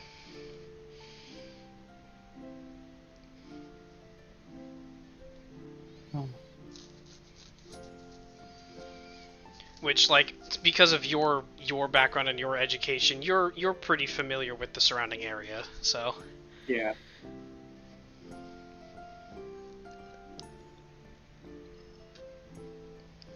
Oh. Right now, our plan is to take a short detour to Zook's village, and then once the business is concluded there, we intend to head to Dullstrand straight away. And she brightens when you mention that you're going to Dullstrand. She says, "Oh, good. I was afraid that. Yes, good. Yes, thank you." Believe me, you have my word that we have not forgotten our mission. It's just that with things escalating with Merrick suddenly, and then all of this that happened in my villa, it's just been one thing after another, unfortunately. Yes, Merrick. Have to deal with him eventually, you know. Yes, I know, but with any luck, hopefully, I feel as if he were going to pursue you here, he would have done so already. The fact that he hasn't made any moves, I think, is a sign we can rest easy for at least a time. Merrick is an overblown bureaucrat. He knows he doesn't. He knows he doesn't actually have standing in the nobility. To come up against a place like this, that'd be inviting all of the other houses to come against him. That's very true, and I don't think he would want to risk incurring the entire wrath of the kingdom. Not in the least, because he claims to be loyal to the throne. So in that case, his overzealousness is playing into our advantage for now. Indeed. Well, so long as the Fortemps don't do anything that he may be able to misconstrue as treason. But I don't think you have, so you're a little busy with reconstruction to commit treason, so... Yeah, I don't, even if he did try to do something, I don't think the kingdom would look too kindly on a overblown bureaucrat, as you say, trying to take advantage of a villa that was mostly destroyed. For the record, this is something that he told you. His title is administrator. So, he literally... His house is of lower noble status, but his actual title is literally just bureaucracy. He has... Well, he does have a Necronomicon now. He could drastically alter his fate. Well, he has something. Something that Larassa left behind. He has levels in Warlock. That's all we need to know. Doesn't seem that charismatic. Oh wait, no, that's charisma isn't always about attractiveness. It can be about force of will. Example, me. Oh no. Alright. So she kind of rests the little sack that she had on the table, and she says, well, if you're going to be heading out, you'll probably want some of these. She kind of like clears her throat and glances around a little bit, and she says, I've recovered some things from the town. Don't get me wrong, she looks at Shigun, don't get me wrong, I'm not trying to steal anything, but I don't think the owners are going to be coming running anytime soon. And she reaches into the sack and she pulls out 3 potion bottles. One is a greater healing potion that you recognize. One is... I don't remember the types of potion that you remember, that you've seen, so I'm going to describe what they look like and hope for the best. We'll have Rurik look at them later. Yeah, you can do that. One of them is a small vial, maybe about 3 inches long, and in it is a clearish fluid, and you watch on the inside is sort of like a small black bead hovers in the center of it, and then it expands to fill the space, and then it contracts again to the small bead, and it continuously does this very, very slowly. It's a lava lamp. Yeah, it is essentially a lava lamp, yes. It's a lava lamp. Oh no. Forbidden sip. No. What's the third potion look like? So the third potion is a... Hang on 1 second. I gotta pull up what this thing looks like, because in the description, it doesn't have an actual description of the item, so I gotta go find the image of it. Hang on. Okay. So it's a small, like, blue-colored liquid. You shake the flask a little bit. It's in sort of this bulbous little, basically an Erlenmeyer flask. Yeah. And you swish it around a little, and wherever it sort of starts to climb up the edges of the vial, of the flask, it changes from a deeper blue to a very bright light blue. And then when it settles, it sort of has these little light blue streaks running through it. Interesting.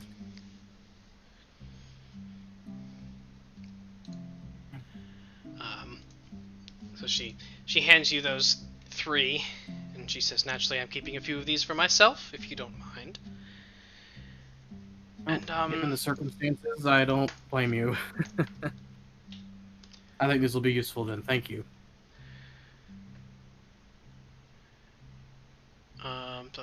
Sorry, I'm looking looking for something else. And I did also find this. I don't know what it is. And she pulls out a small, looks like an amulet, almost. I'm just gonna link the. Well, I won't link the image because that will tell you the name of it. But it's a small pendant. It's a circular pendant that has 3 colors on it. There's a yellow field, a blue field, and a red field.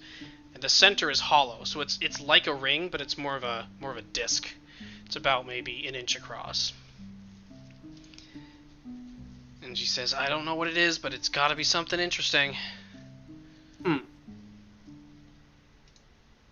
I like that can-do attitude. Now taste it. I turn over to Prudence and She put the amulet declines on to the. taste it. To taste it. Prudence, do you have any idea what this might be? I'm gonna use the bathroom real quick. Okay. How dare you? And Prudence says, "I can identify it. Give me a day to prepare the spell."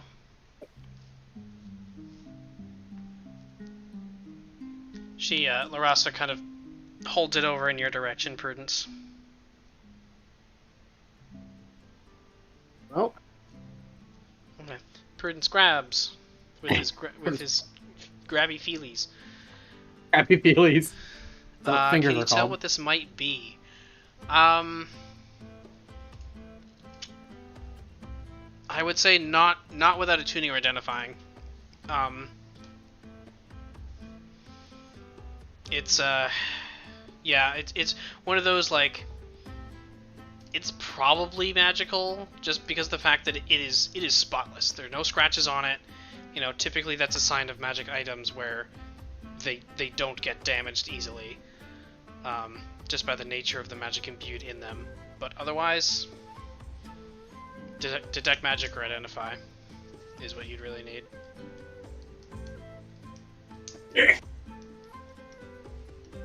That sounded pleasant.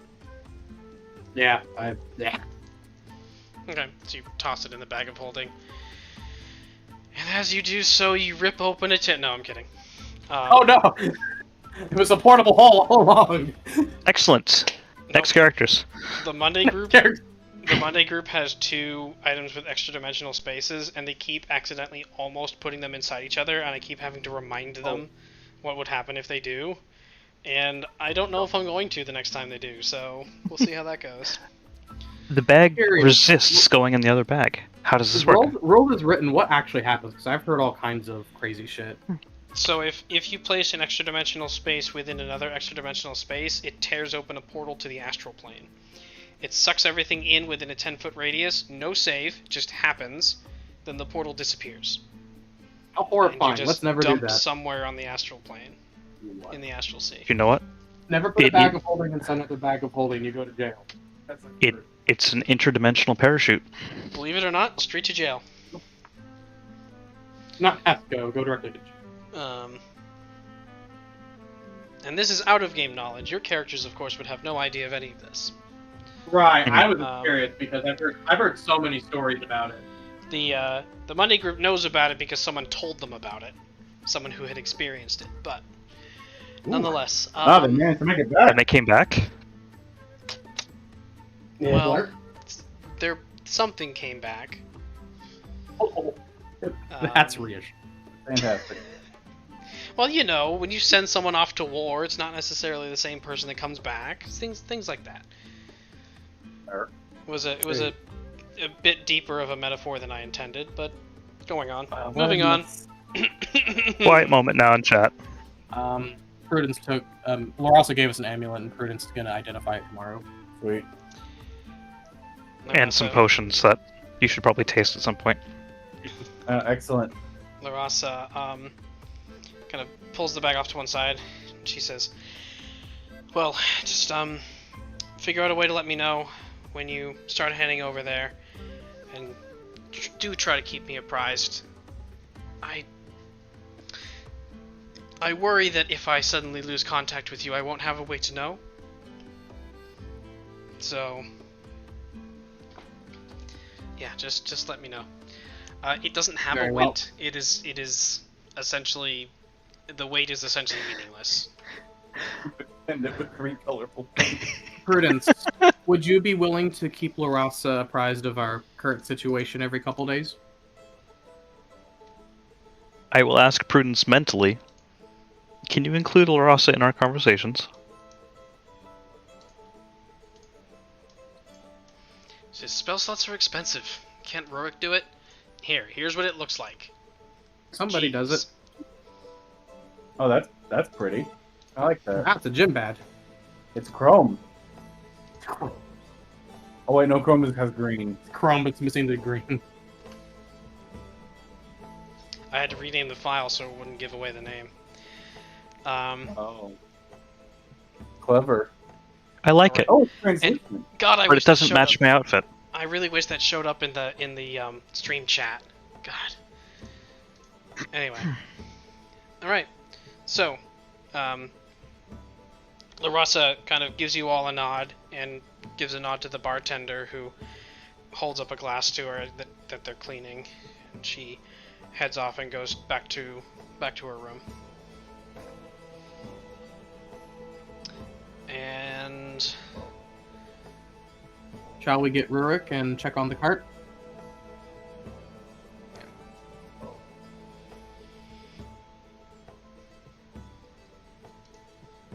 hearing no objection, Mhm. I assume you all follow him and go and fetch Rurik. I have returned. So we should probably fetch Rurik.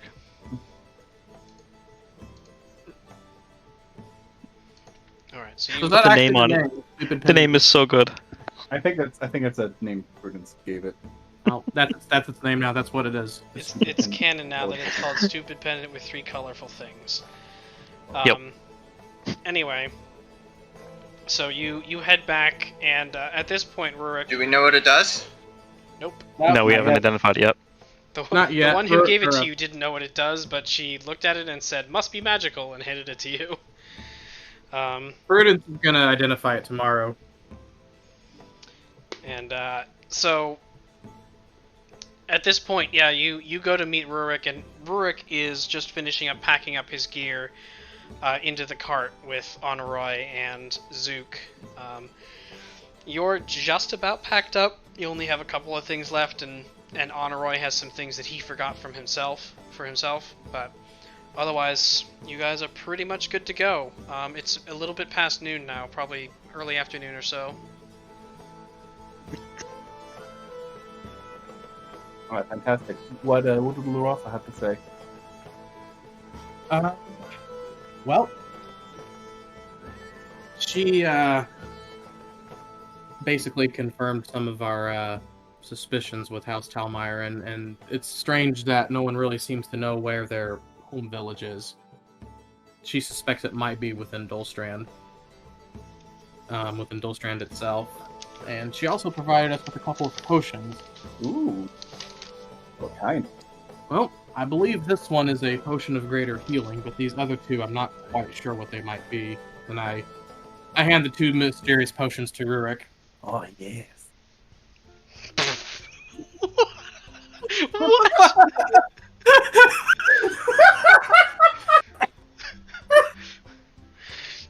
That had some very "come here, kid, you want to buy some drugs" kind of vibe to it. Yeah, what is that? Would you like a marijuana? What was the sound that just came from your husband's mouth?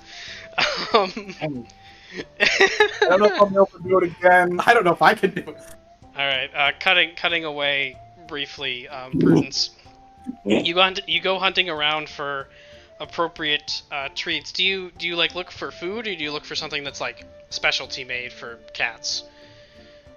Just meat in general. Okay, yeah, that's easy enough to find. Enough meat to feed your cat for weeks. That's been preserved is gonna be about 3 silver. For a piece of dried and preserved meat that you would estimate, if you fed her every day, she doesn't really need to eat, but you feed her anyway, would last probably about 2 months, assuming the meat stays that long, but hopefully. Okay, so you take 5 of those, to last 10 whole months. Because that's how. Man, way to spoil the ending of my Um, favorite anime. Jeez. Okay, so that's 15 silver, or gold and 5 silver. And you go and you pay that. Satisfied, you head back to the cart.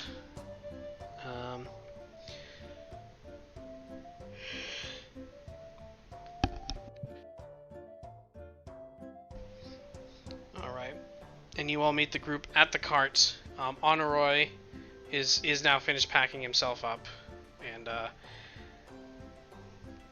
the cart, fortunately for you, the cart is able to hold 6 seated. Not super comfortably, and at least one of you will probably want to be out front instead of in the cart, but it's there.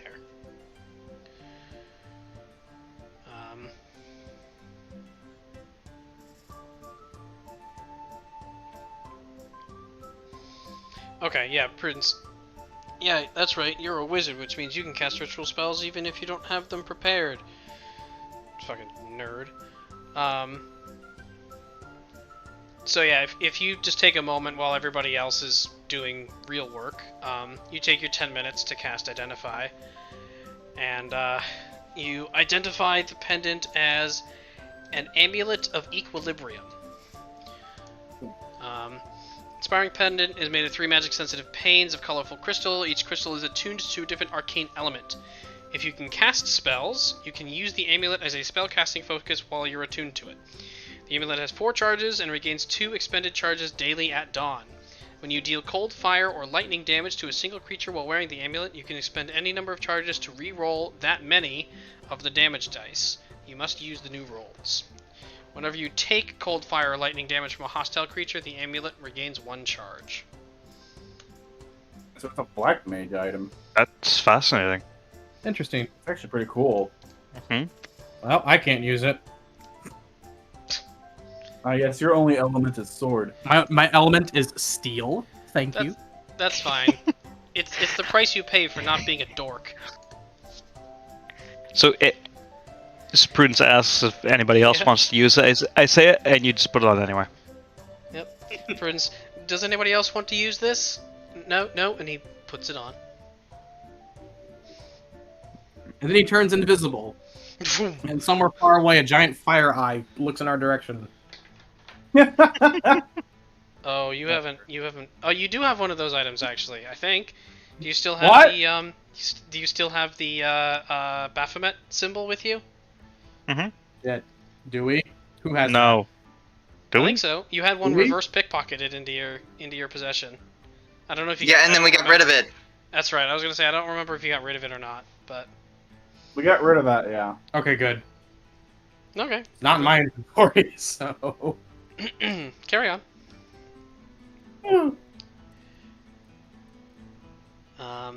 Okay. So you guys finish up I have no.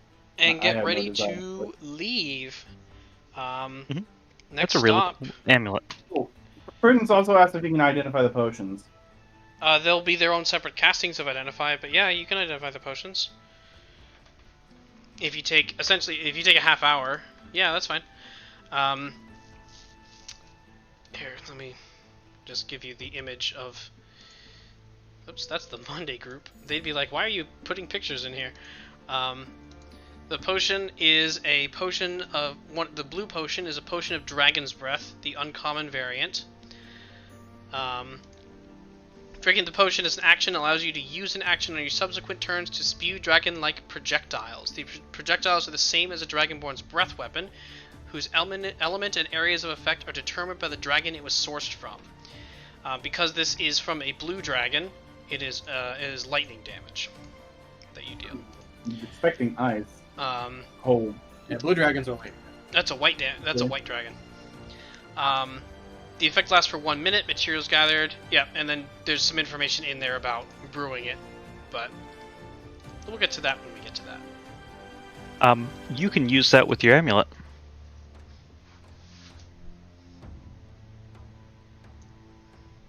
I also have my ring for ranged attacks in a pinch if I need to. Prince says, "No, I have better spells." Okay. I won't mind taking it if you think strategically it's best for me to have it. You also have Essence of Rage, too. And let me just pot up right before during an encounter and just go full dunk and Pop all your buffs. Yeah. Mhm. Pop all cooldowns. Okay.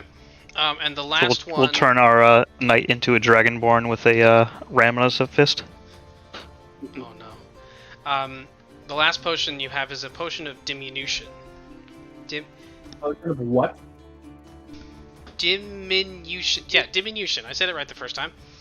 When you drink this potion, you gain the reduce effect of the enlarge reduce spell for 1d4 hours with no concentration needed. So the reduce is your target size is halved in all dimensions, and its weight is reduced to 1/8.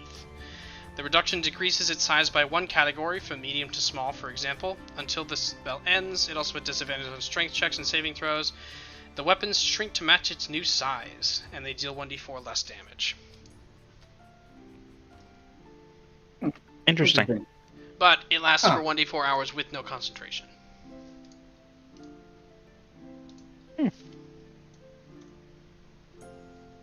Now, what use would we have for a tiny hoard? I'm sure you can think of something clever. Oh, I never... I didn't put the... Did I put the description in there? No, I didn't put the description in there. Let me put the description in there. So is Prudence giving me the potion of lightning breath?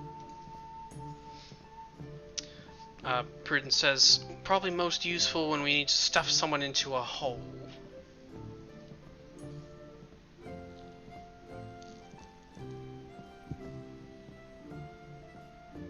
Oh, You should put those in the notes thing. I was gonna copy text from them, but I can't.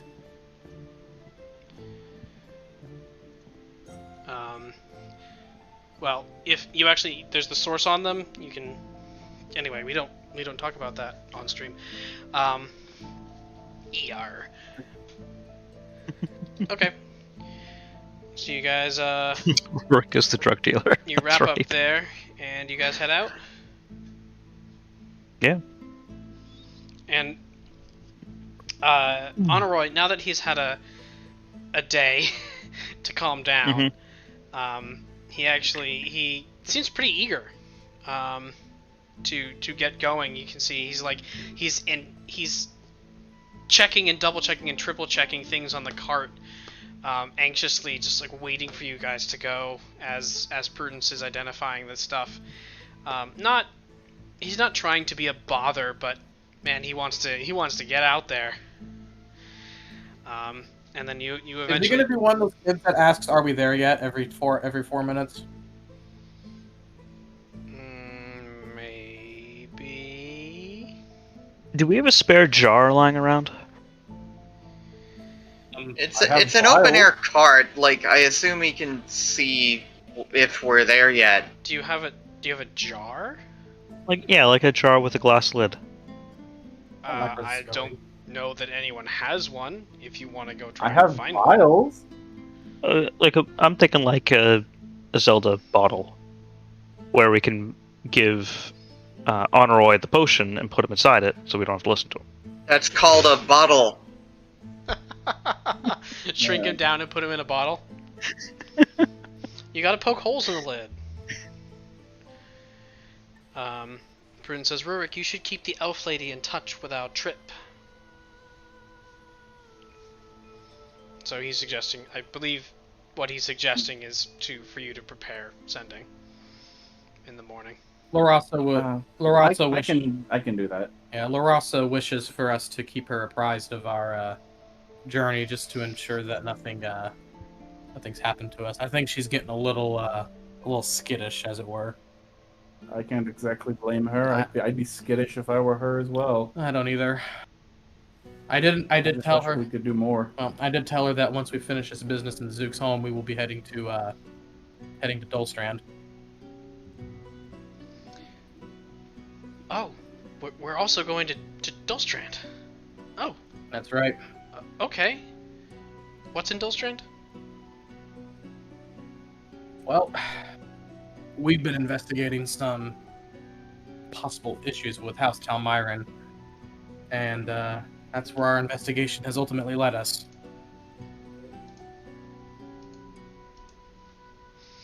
And Prudence says, danger, probably. He says, danger, right. Right. Danger. Danger, yes. And you can see, laying across his lap, he has a battle axe that he's very carefully sort of keeping off to one side. But in lieu of a sword, he appears to have chosen a battle axe instead. Hey.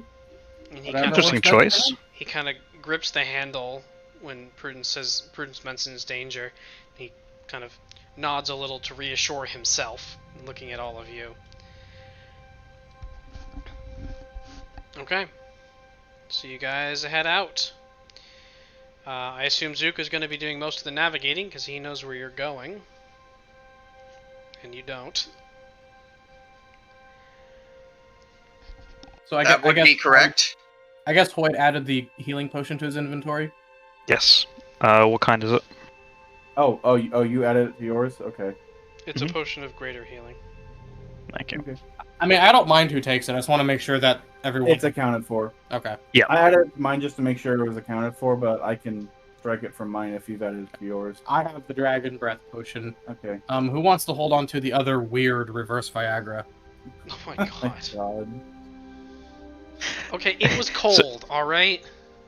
Alright, so we're going to P-touch that on the side of the label, right? I'll let Rurik hold on to the third potion for now, just so that way it's accounted for. Okay. I have a number of potions at my disposal now. There you go. You're the alchemist healer. Alchemist healer, yes. I don't know if we'll ever find a use for these, but they're nice to have. Mm-hmm. Throw them at enemies and see if it works on them. I think potions have to specifically be consumed. Like, splashing them on something's not going to cause an effect. Well, if their mouth is open, might splash in. I think one of you Alright, has... so let's move I think on. one of you has an injection arrow. Yes, that is Mhm. true. Yes. There's And that. do we still have those daggers of with the And you do have the poison daggers. right? Yes, and we can put I gave those to the people who most likely to use them. We could use the injection arrows with vaccines to get people vaccinated. or you could put a healing potion in the dagger, so you stab them and heal them immediately. It's a healing gem. Oh, We've already talked about this. Right. The We're trick is setting that off the on a damage. potential. The trick is that the damage is dealt first, so you got to be careful. Yes. Yes. Yeah, if you accidentally kill someone, the healing won't do anything. Anyway, so you guys head out. It's early afternoon, early to mid afternoon or so, when you guys take off with your cart. Following Zoo's directions, you travel south. Excuse me. You travel south for about a day. Your overnight journey is relatively uneventful, and you end up back at Rocktop. Do you guys stop off at Rocktop at all, or do you just keep going? I mean, you could stay What the was night in there, Rocktop? That's fine. That's Rurik's village. Yeah. Mostly dead people. The shaman. Oof. They're not dead yet. I hope not. We don't have a good track record with your hometowns, do we? No, we And don't. I wonder what Zooks will bring. Oh God. Dodge is there as well.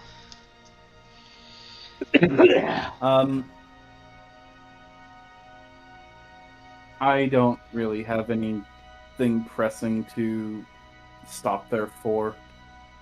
So I'm in favor of just continuing on since time is in essence. And it's just depressing. Rolling stop. Okay. Can I Yeah, ask so you... kindly I'm- for a random encounter? I believe it's called the whistle stop. Oh my god. Alright. So you continue on southward. Hang on 1 second. I am getting quite bored. I just have to confirm something on the map real quick. Hold on. Why can I not find this?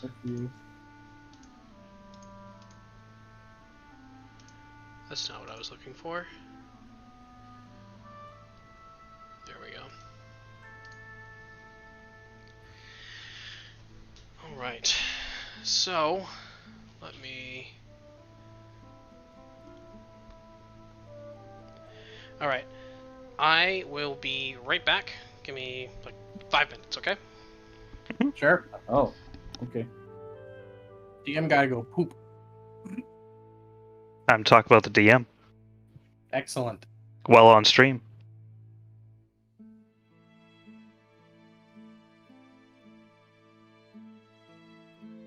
So yeah, that commoner gambler gambit scene was great. That was wonderful. I loved every second of that. Oh.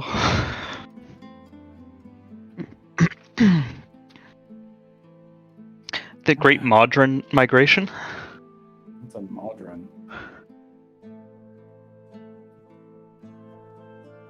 One D10K. D10K. Should I be concerned? That would be a big die. That's the kind of die Punchinello would roll. That's right. His die Is that how many modrons are in the migration? 1D10K.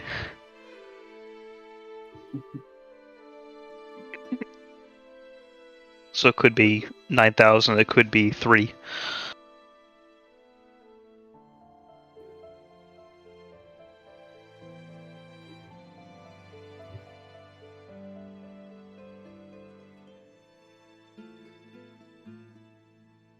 Oh no. Mech anus? Mechanus. Wow, you are wonderful. That's what you are.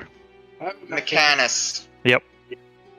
Mech Yep. anus. After Yep. mechanics. Mechanics. No, I'm going with them on this one. That's where they're from. Cars. Because they're giant asses. None of that is true.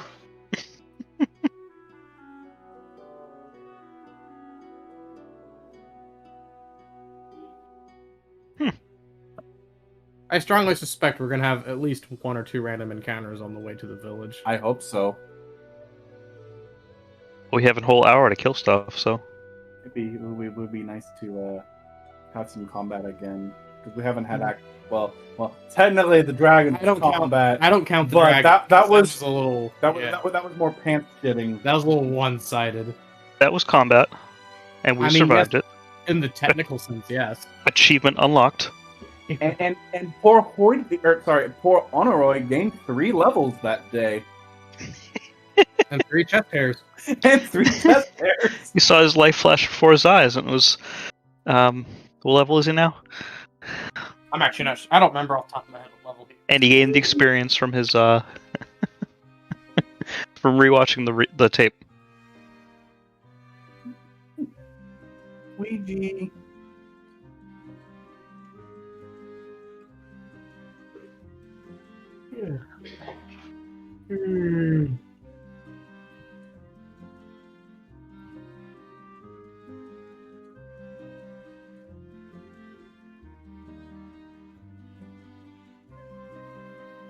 Oh, I've been DM'd.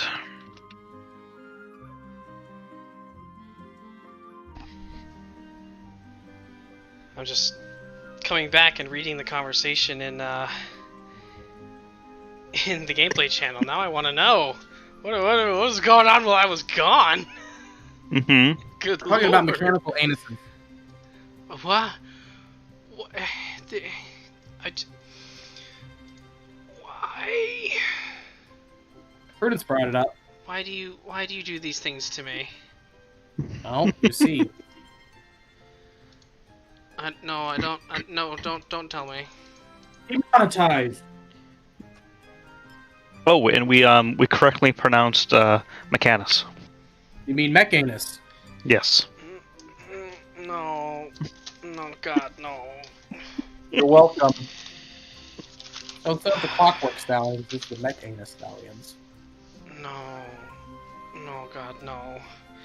Anyway, So you guys continue on your journey down south. You pass Rocktop. You do eventually get to the foot of the mountains. However, on the... Get up my dice here. Ow. It is time for something exciting, maybe. Maybe. Probably. Somewhere. Something will happen. On the 4th day of your trip, who is just... You can pick randomly if you want. Who is going to be on watch if you're keeping watch out? I think Hoyd can. Oh, we Hoyd? volunteer Zook? Yeah, no, we volunteer Zook.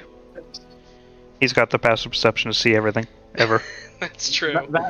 He's navigating. I'm also not the best for watch, unfortunately. Give me 1 second just to finish double checking this thing. Okay. Alright, so Zook, you were on watch, and you toward the middle of the day on the 4th day, you look off to one side and you see 2 humanoid figures sort of making their way through the brush parallel to you.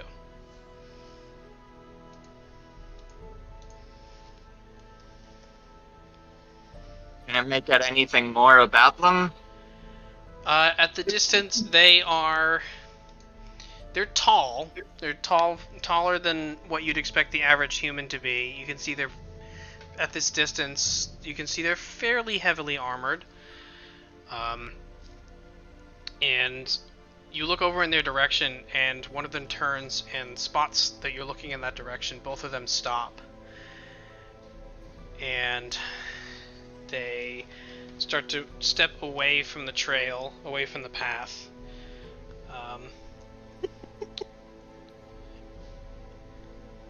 Excuse me. And as they step away, go ahead and make a perception check. They're going to try and step away and hide from you. Prudence rolled his portences for the day. Portences. Portences? Shut up. Portences. I'm hungry. Trixie Portences! I'm hungry. I'm allowed to sound stupid. Perception.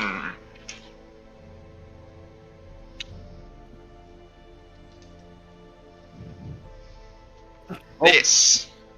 What was That's the your roll? perception? But my passive is like 16.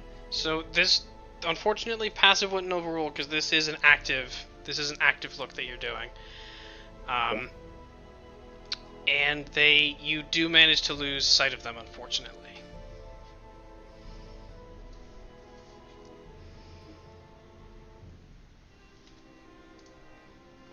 Well, I'm going to mention to someone else in the cart that I saw something weird.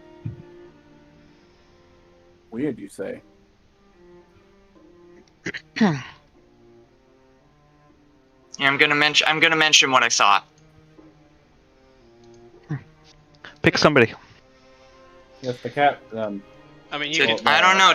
I don't to whoever's nearby. also the whole group is awake, I assume. So, and you're all Or to within time is whoever's this? nearby that's not Hoyd. you're all within 10 feet of each other Oh. or 15 feet of each other. So, We could send Deer to scout a little bit further.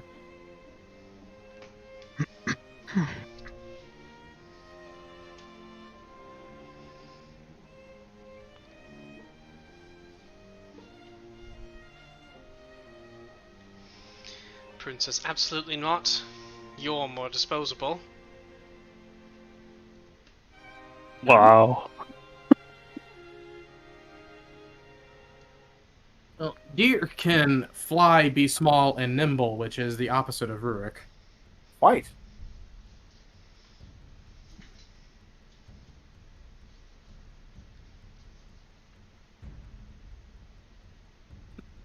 May we please ask Dia to scout ahead? Prudence folds and politely asks his flying cat familiar to scout. Attaboy. Did we stop the cart? As far as I know, you guys are still moving. Is that true? Yeah, we didn't stop it. I think we should still keep moving. Yeah, because I feel like if we stop, then that's just gonna activate whatever is following us. So they are almost directly off the trail. So to head in their direction, you'd be off the road. Here's deer. Jeez, So, I think we should keep moving for now. what are you guys doing?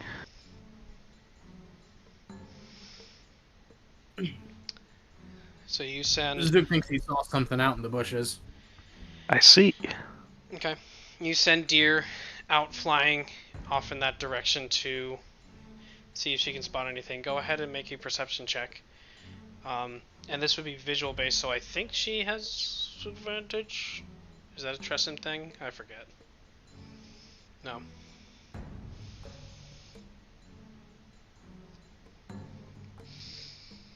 Okay, go ahead and roll a perception check for her.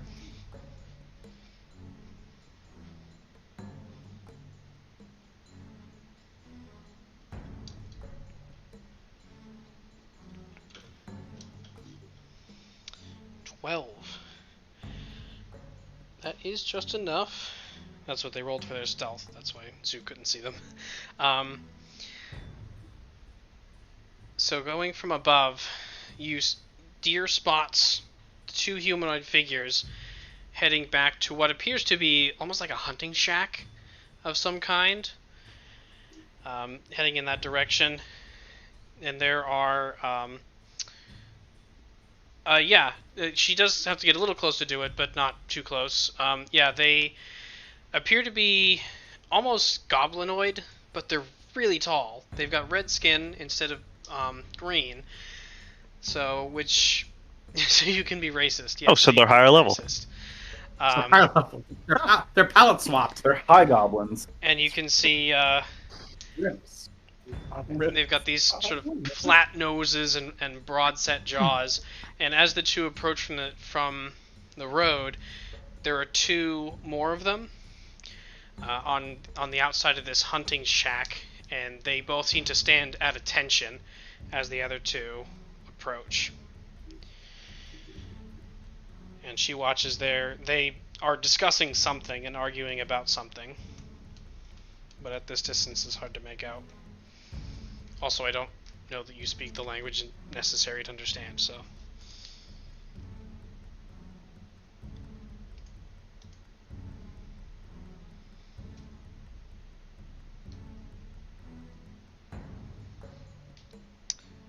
They are not speaking Undercommon.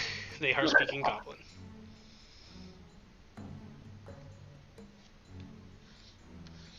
Does he know enough to know it's Goblin? I mean, you've heard goblins talk, so probably. Okay. Chip chop ning nong to you too, young lady. Some sort of warlike goblinoid hunting party. Probably out hunting us. Oh, that could be fun. Anyone fancy a detour? What if they're Stay on the path and keep an eye out.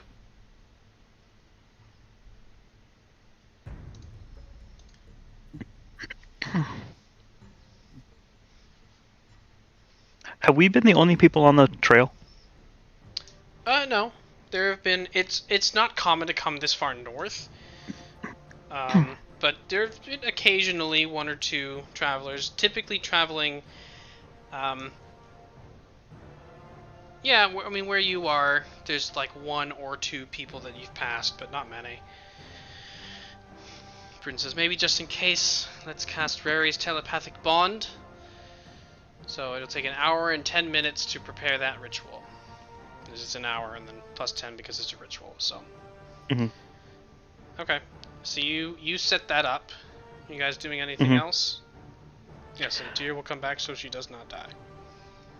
Yep. Well, here's a question. Should we look into this so we can protect the greater good and help any other travelers on the trail who are not as well equipped as we are? Or do we simply pass on by and let the adventure be?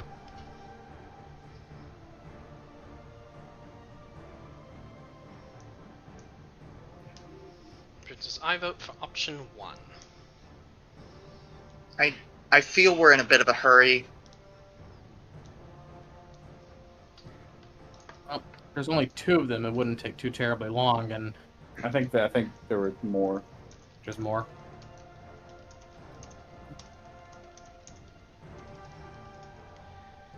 So there were the 2 that you saw, and then there were the 2 at the hunting shack Oh, okay. that Deer spotted.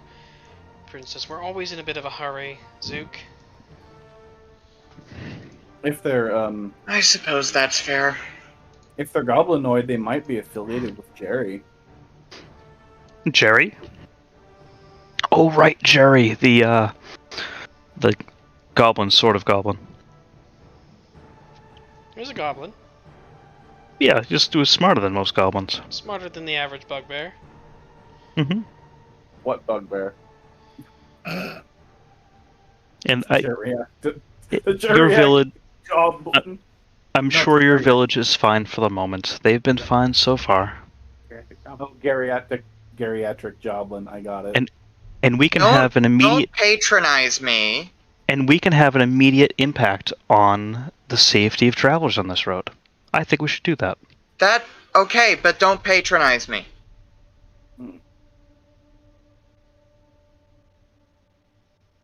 Alright, so what's the plan? Should we stop the cart or keep it going and have some of us hop off and go inspect?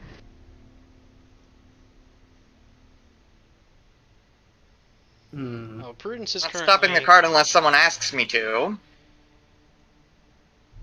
So, yeah, Prudence is currently busy. So, Mm-hmm.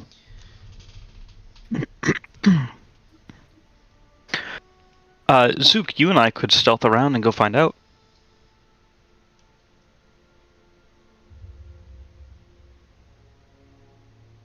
How about you do that? You're the thief. You're way more talented than I am at sneaking around.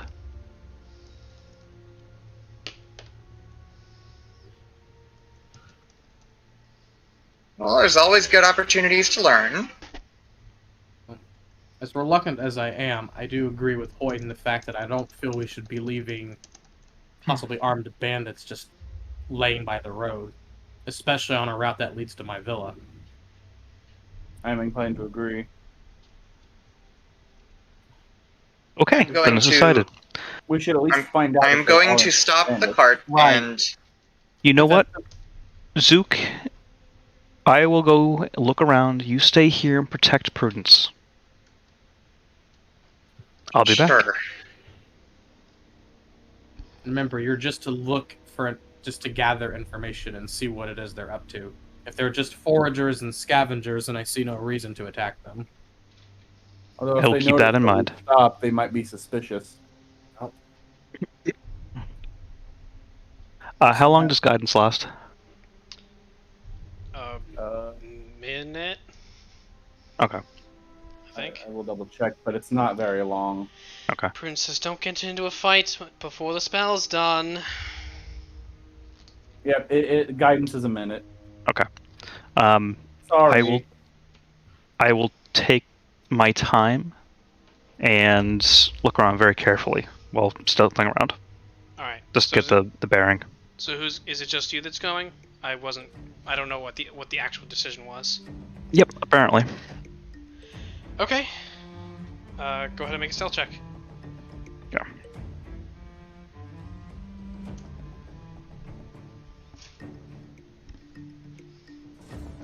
Prudence is typing.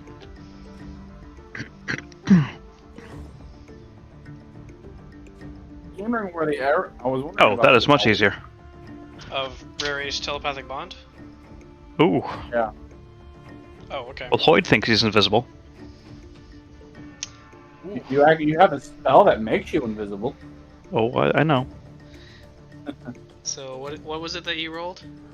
8. 8. Okay. So much for a learning opportunity.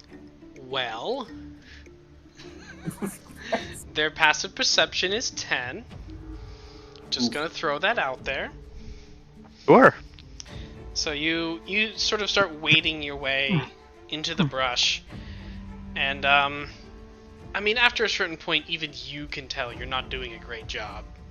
Mm-hmm. And you don't see them. Actually, while you're going, if you're going slow and taking your time, make a perception check.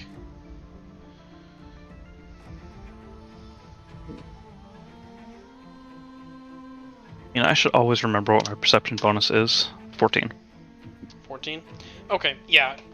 When you're about, let's say 100 feet away, you hear, then you see a guttural, low voice kind of not say anything to you, but kind of growl, and you look over and you see one of the humanoid figures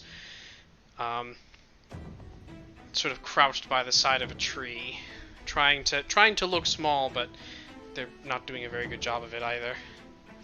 Alright, so we both suck at this.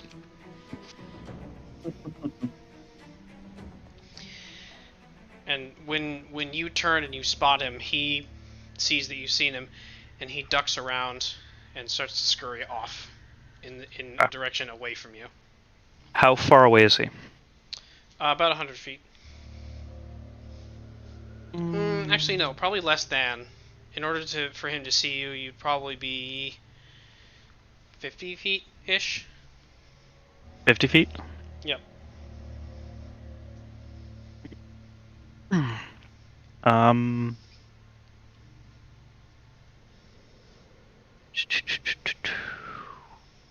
And only one of them saw me? You only saw one of them. I only saw one of them. Okay. And he's running back toward his friends? As far as you know, yeah. Okay. Well, I have clearly been seen, and that is unfortunate. Has 10 minutes passed? Do you think Prudence is done? I mean, Since he started casting? Since you started casting, yeah, you can probably time it such that you leave at like the 5-minute mark or something, yeah. Okay. So I would have known that the spell attached because we can all talk telepathically. Well, I think you'd have to be back within... I don't know what the range of the spell is, but you'd have to be back there for the spell to finish being cast on you. Oh, I have to go back for this. Okay. Alright, then I will head back to the cart to make sure it attaches. Okay. Yeah, you head back, and you just get into range when the spell completes. And Prudence, you're able to see him. He's no longer attempting to hide, I assume. No. And you are all linked together, telepathically. Mm-hmm. Excellent. Well, we've been found. Lovely. Should we chase? Were you able to discern anything about them? They saw me and ran back, I'm assuming, to get the others. Prudence says, you're safe, and that's what matters. Well, given that, I appreciate your concern, Prudence.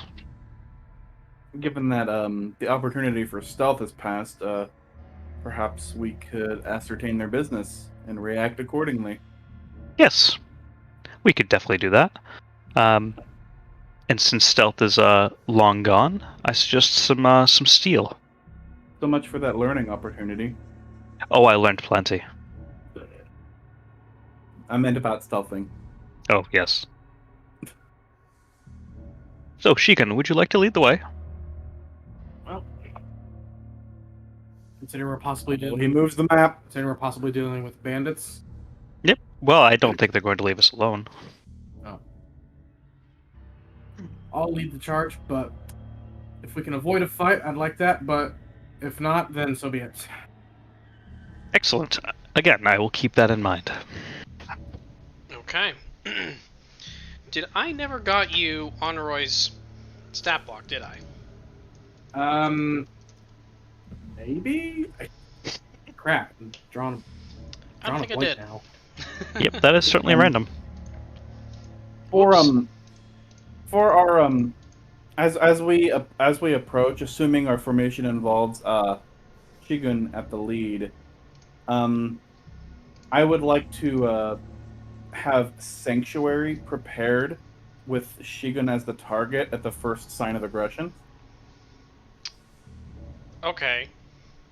I mean, he's going to be the closest target for them. Okay. So you'd have to wait until you're a little closer to start to cast and ready the spell. But Yeah. I'll allow you to do that. That's fine. Because holding a spell ready, there's actually no rule. Technically speaking, rules as written, you can't hold a readied spell more than one round, which is silly. That is So weird. outside combat, I'm not going to worry about it. Inside combat, there are some checks that I think I've had you do in the past, but anyway. So you hold that ready. Honoroi, for now, because I forgot to get you a stat block, is going to guard the cart. And he says, I'll take care of And the what a good horses, job he'll do. And what a good job I'll do. Onroy, I believe in you. Alright, so You'll do just fine, lad. you're going into the woods, you're tromping through the woods. Shigun, I assume you're in front. Who's after? Yes. Oh, actually put you centered on the camera.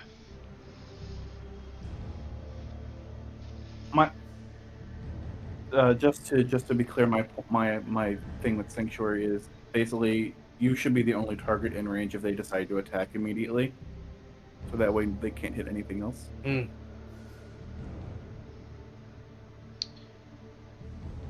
Okay, so you're intending to be some distance back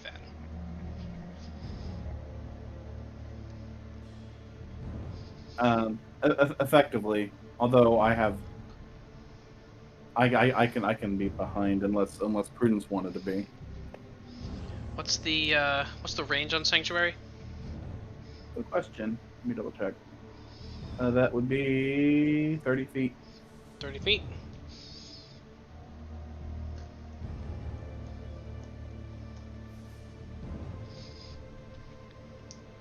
Okay. So I will. And I'll stay about that distance behind him. Alright. Who's after? Honoroi is off. Where's Deer? Is Deer staying with the cart as well? Or is Deer coming with? She's in the cart. Oh, by the way, Honorai's reaction to seeing this cat bird has just been one of utter fascination. Like, he can't get enough of her. That's awesome.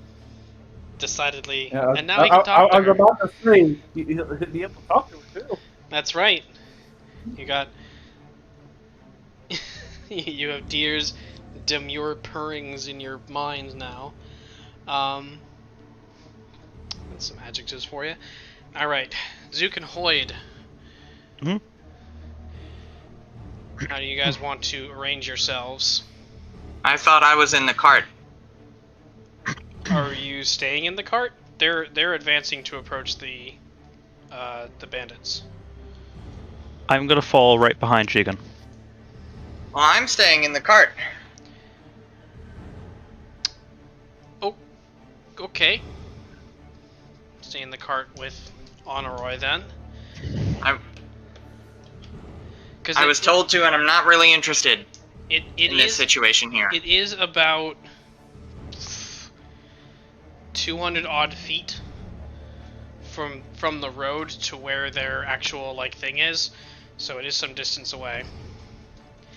So, all right. So that's the sort of marching order that we're going with.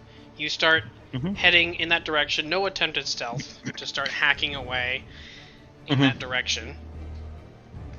As you get closer to where Hoyd, where you spotted them initially. Excuse me, where you spotted them initially. Shigun. Yeah. I need you to make a dexterity saving throw, please.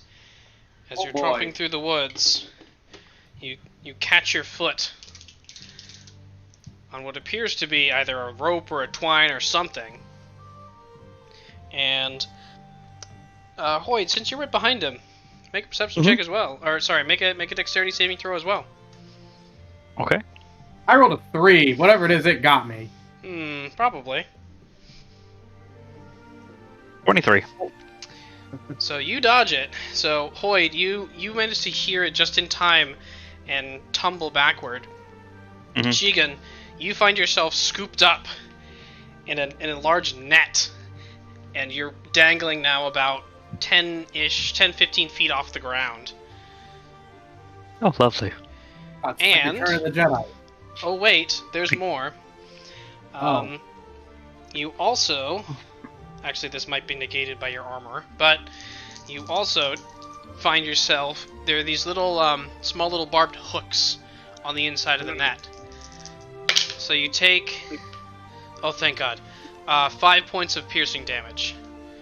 Reduced by That's a 3, but so Yeah. you take 2 points of piercing damage.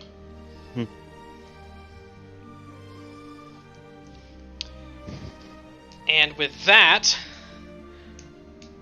so I'm just gonna have you take a step back, and I'm gonna put you prone because you're effectively prone. Right. I need everyone to roll initiative, please. Right. Why are the barbs not poisoned? Thanks, Prudence. You are so good at this. Why are the barbs not poisoned? Oh, you know.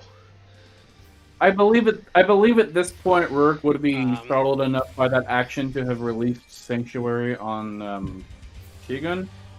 Yeah, we'll have that as part of the first round of combat. I'm sorry, that's not what I heard you say. Let me get out my. Okay. Oh no. Wait, why do I have my initiative on my sheet as 4? Is That initiative, like, It's your Dex dexterity. mod? Yeah. It's your dexterity modifier. so it should be 5. All Okay. the feat that approves that. I'm missing one of my number tokens. I got them all out earlier. Where did it go? I'm literally missing the number. Oh, God damn, come on. I blame you, Hoyd. I don't know why I do, but I just do. It's the easy go-to, you know. I mean, it's probably right most of the time. Aha! Ben got it. It was literally the last one that I looked at. There we go. And I'm going to give you a couple of frames of reference. So give me a second while I draw the battle map. I wasn't sure how close you'd get. That's why I didn't draw the battle map just yet. But unfortunately, thanks to a couple of failed saves.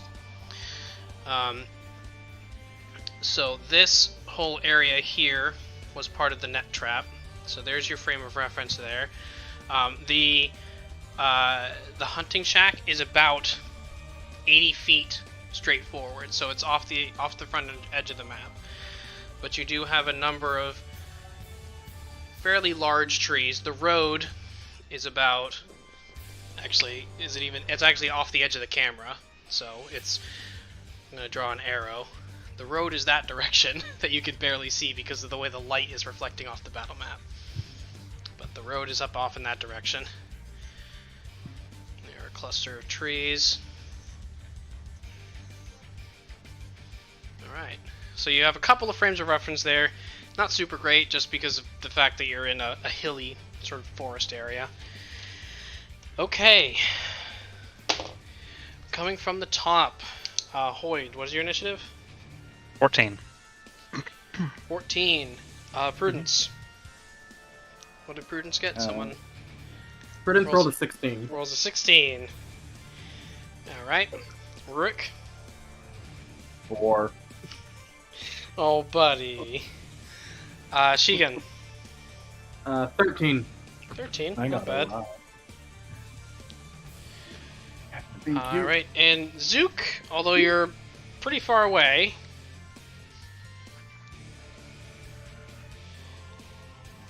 What was your initiative roll, Zook?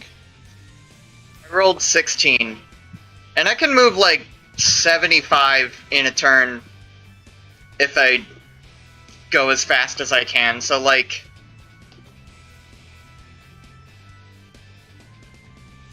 All right. how many turns does that how many turns away from the battle am I then? Maybe 2 rounds for 150, so 1.5. So sorry, 2.5 rounds. Okay. Okay. So first thing So that I guess- happens, because this was a prepped Get action, me a token. Hoyd. Mhm. Well, you're up here. Hoyd, you... Sorry, not Hoyd, what am I saying? Rurik, you cast Sanctuary on Shigun as he's lifted up into the air. So Shigun, you now have Sanctuary on you. Which I believe... remind me what Sanctuary... Failing a wisdom save, they have to choose something other than you if you're targeted by an attack. Okay. Which is good. Well, good for you anyway. I'm expecting him to be shot with arrows now that he's trapped. As that happens, that's yes, that's exactly what happens. There are two. I'm just gonna name them because I'm tired of calling them bandits or creatures. The 2 hobgoblins pop up out of the brush here and here, and need to get their stat block. They both take longbow attacks against you. So number 1 has to succeed. What's your spell save DC? 17. Oh, good. Good. I'm glad these things have a +0 to wisdom. Yay. That one rolls a 20. That one rolls a 20. So that one, I don't know if it'll hit, but I may have just wasted the 20 for this turn. Is going to take a longbow attack against you, Shigun. Remind me of your AC. 19. 19. 16 plus 3, 19. Ah, damn it. So you take... It's not a lot of damage, don't worry. Two blows. You take... Oh, God. You take 4 points of piercing damage. So, 1. Yeah. So you take 1 point of piercing damage. Hobgoblin number 2. Rolls the wisdom save, attempting to target you. And rolls a 10, so he fails and is forced to target Hoyd instead. Oh no. Rolls an 18 on the attack. I'm hit. That is 8 points of piercing damage. I will take that personally. and I take Man, exception to you're that. the one who was close enough to get targeted. I mean, to be fair, they're longbows. They could hit the cart I was if they guiding wanted you. to. I was expecting this to happen in the first sign of like hitting the maximum range of aggression. So Yes, but you see, hobgoblins are intelligent. Okay. Top of the initiative order, Prudence. very wise though. Prudence will attempt to assess the threat level to hobgoblins using his encyclopedic knowledge of undercommon speaking culture. That would be useful if hobgoblins spoke undercommon, but they don't. It sounds like a Toby Fox joke. So is Prudence checking a scouter? Basically what this is. I mean, I'm the one. I mean, from what you know of hobgoblins, they're dangerous because of their strategy. They're not dangerous because of any individual thing. Okay. Okay, walk forward and firebomb them. Where are you gonna walk forward I like that to? plan. 'Cause I think either one of them is within range of fireball. Because it's like 60 feet or something, and you're within 60 feet. Is this a different spell than Fireball, or are you just referring to Fireball? It would not Okay. surprise me if Number 2. Fireball was somehow a distinct thing. So you That's walk why I'm there, asking. And you fireball the one on number 2 here, the one on that one on the right.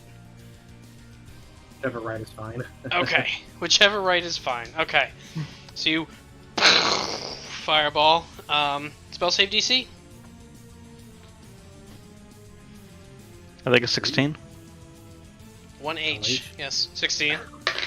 No, that is a 6. Oh, no. He ate So- into the face. It takes 33 points of fire damage. So you know what happens. Oh, he's gonna re-roll his dice using the pendant. Okay. You're gonna reroll all of them?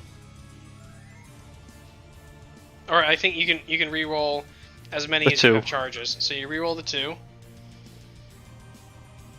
It's a So he 4. takes- So 2 more points of damage. He takes 35 points of damage, which is fine because he had 11 hit points. Yeah, hobgoblins not strong individually. Just want to point out. All right, is that going to be your turn? You can turn to the other one. You say it in common. Okay. Make an intimidation check with advantage.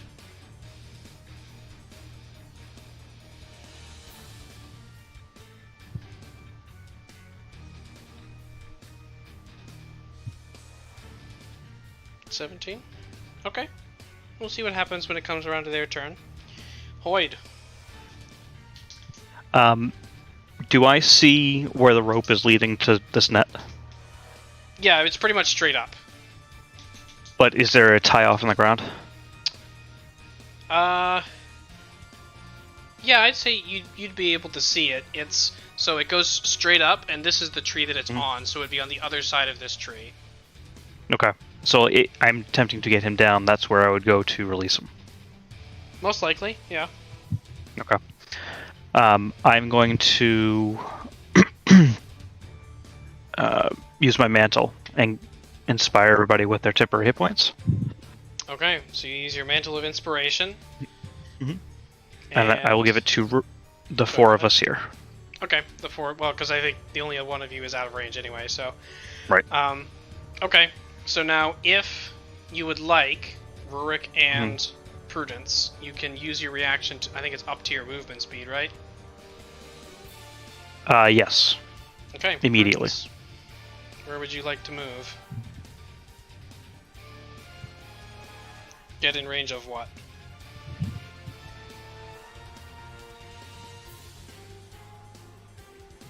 Of the hobgoblin? Well, he has a bow, so you know you're within range. You want to of hide behind a where tree? You are. Oh, so you want to get right up in his face? 5, 15, 20. Okay. Crowbar wizard, got it. All right. Also- Rurik, would you like to use your reaction to move your movement speed? I can't. I've used it already. That's right. Thank you for remembering the mechanics better than I did. Yes, you used your reaction to I use was, the I was prepared about spell. to say go ahead and move me, but then you said reaction. I'm like, oh right, that uses a reaction. I can't do that. Yes, thank you for remembering the things better than I do. Okay, Do we get 10 hit points for that? you do. Hoyd, remind me how many? 8. Okay, Wait, you get who 8 gets- temporary hit who gets points. Everyone affected by it. I Yep, the assume 4 that of us includes here. you. That's And like a Zook- radius. Zook isn't in range, so he doesn't. Yeah. Also, You can see as a side note, I've decided that Oh, I I'm sorry. I'm Zook not should gonna- have been next previously. My mistake. I did a stupid thing when I was drawing fine. up the initiative table, and I put you next to instead of below. So when I read it, I was like, that's what hit points are. No, I'm just an idiot. I should also mention that I've decided that I'm not doing a full Naruto run, so I'm only moving like 50 in a turn. Okay, so you use your action and you dash. So you move and then you bonus action or action dash. Do you use your bonus action or action, whichever you didn't use, to do something else? Like There's nothing I can think of using it for.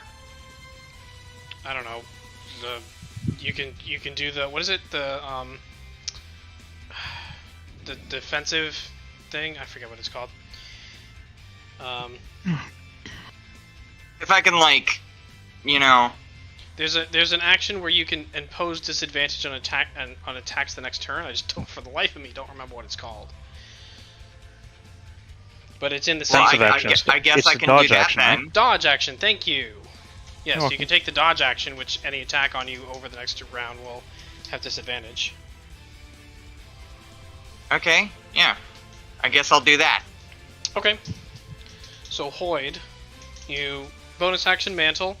use your action to get to the tree here. And you'll use your action to just basically untie the hitch that's there. Yeah, either untie or cut or get him down. Okay. Taking a quick glance at it, I mean, you could probably cut it and it would work. So, go ahead and make a strength check. Sure. Just I cut will through the use rope. Vicious Mockery on the rope. The rope doesn't have a mind. But they are cutting words, aren't they? Oh my god. Wow! Good night, everybody! Man, Predictive what a tech fun- bard. Alright, make a strength check to cut through the rope. God damn it. Boy. Oh, I thought that was so good. That I was hope brilliant. you're proud of yourself. 15. 15, yeah, that's enough.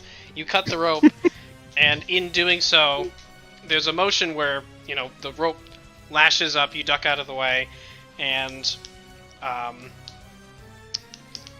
Shigun, you hit the ground, poof, flat on your back. So you fell 10 feet. You take You're fine. 6 minus 3, so 3 points of bludgeoning damage just from falling. I assume I saw that from this far out. You saw something fall. Just whoomp. And you take... Ooh, good rolls. 8 minus 3, so 5 points of piercing damage as you hit the ground and the barbs dig into your skin again. So basically, that just wipes out my temp HP that Yeah. Void gave me. I give you a sarcastic bow. Well, there Thank you go. you. You are Okay, prone, well. and you are still considered restrained in the net. Okay. Is that going to be your turn? I am, No, I have movement left. You do. You moved 10. You moved 15 feet. No, that was my... Oh no, Movement because from your mantle gives you movement. That's right. Yes. So I can still move my full movement. If you'd like, where would you like to go? As close to Prudence as I can. 5, 10, 15, 20, 30. Gets you there. This music is intense. Yeah, right there's fine. Okay. Shigun, you're prone, you're restrained. It takes an action to get out of the net. You could That's, stand in the net though, but you'd still be restrained. Yeah. I'll stand and I'll free myself from the net. Would that use up all my whole turn, or? Okay. So it is an action to free yourself from the net. Make a strength check to pull yourself free. Okay. And in doing so, you do take some more piercing damage from the barbs. So That's fine. you take Strength check, you said? shit rolls. You take 3 minus 3, 0 points of piercing damage. Yes, strength check. Strength check, 16. Yeah, 16 is enough. You pull the net off and you toss it aside. So that's half of your movement and your action. Okay. I will use up my remaining movement to head toward the Hobgoblin while also getting my Sunblade ready. Okay. So bonus action, activate your Sunblade. You move 15 Yep. feet there. All right. Rurik. Oh, I'm sorry. It's not Rurik's turn. It's the Hobgoblin's turns. Yes, turns. Plural. Oh no, he gets multi-attack? Multi-turn? Time yeah. Mage? Yeah, we'll go down that path. That's fine. No, what happens is 2 more pop up. One actually pops right from behind this tree, and it moves 5, 10, 15, 20 to get within melee range of you. And the other pops from behind this copse of 3 trees here, and goes 5, 10, 15 to where the trap was originally. Mm-hmm. Put their tokens in place. 3 is gonna make an attack against you, Hoyd.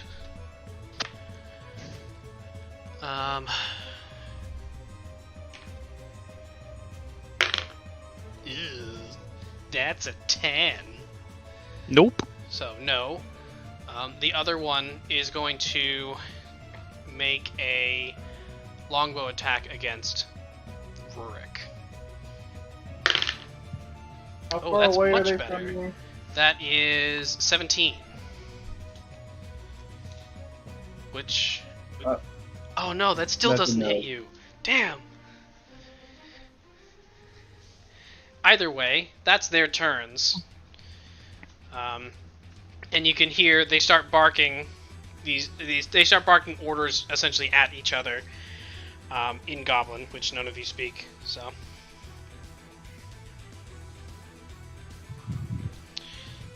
Okay. Which one is the boss? From what you've seen so far, you can't tell. Now it's Rurik's turn. Fantastic. Where was that? Yeah. I will move.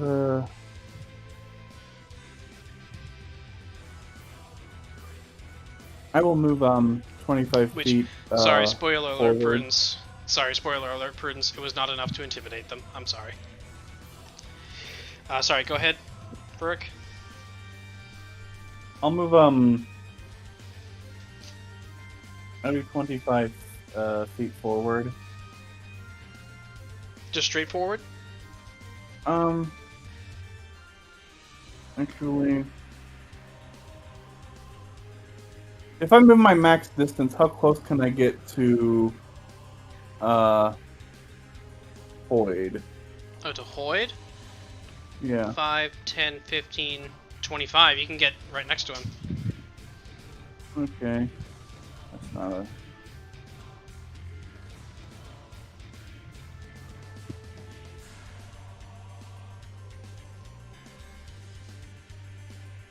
Yeah, that'll work for now.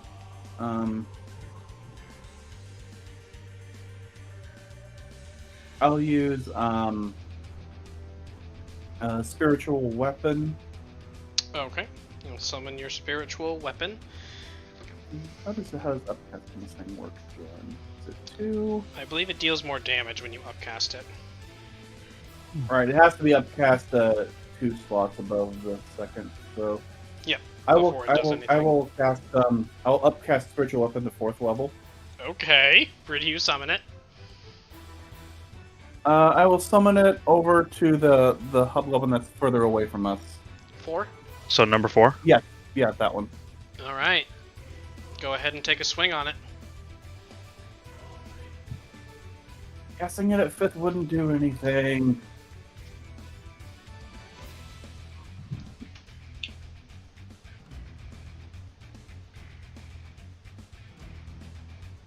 Okay, that'll be a +9, I think. That is an 18. 18 is just enough. Yeah. It goes to deflect it off of its shield, but being a weapon of pure force, the hammer still strikes through and you can still tell it hurt him. Where did my... There's my pen. Alright, go ahead and roll damage. Blah. Excuse me. I'm double checking its upcast damage. I think it's an extra D10 Oh, I or was whatever looking the at the damage wrong die spell. is. What the hell? What do you get? Okay, yeah. That's what I thought. There's a D8, thank you. That is 10. 10 damage. Alright. Slams into it. Is hurt. It's real hurt. So that's your bonus Then- action. Yes, it is. And then... Now, I can't use... Can I use a cantrip at this point as well, or is that only after I've cast Spiritual Weapon? Cantrip is the only thing you can do with your action. If you cast a leveled bonus action spell, you can only cast a cantrip with your action. It doesn't matter the order they happen in. That's just the only combination you okay. can do if you cast a bonus action spell. Sorry, I keep forgetting that sometimes.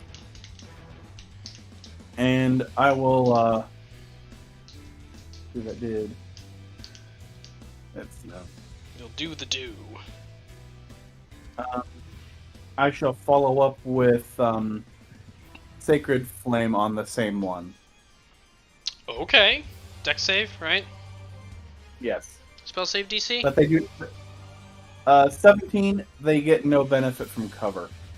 Which is good, because it has almost total cover from you. It has half cover from you, That's so... why I used it! Ooh, no! That's a Although 5. I don't expect it to do very well, because I expect them to be dexterous. But That's a 5. No, they're heavily armored. They're not dexterous at all.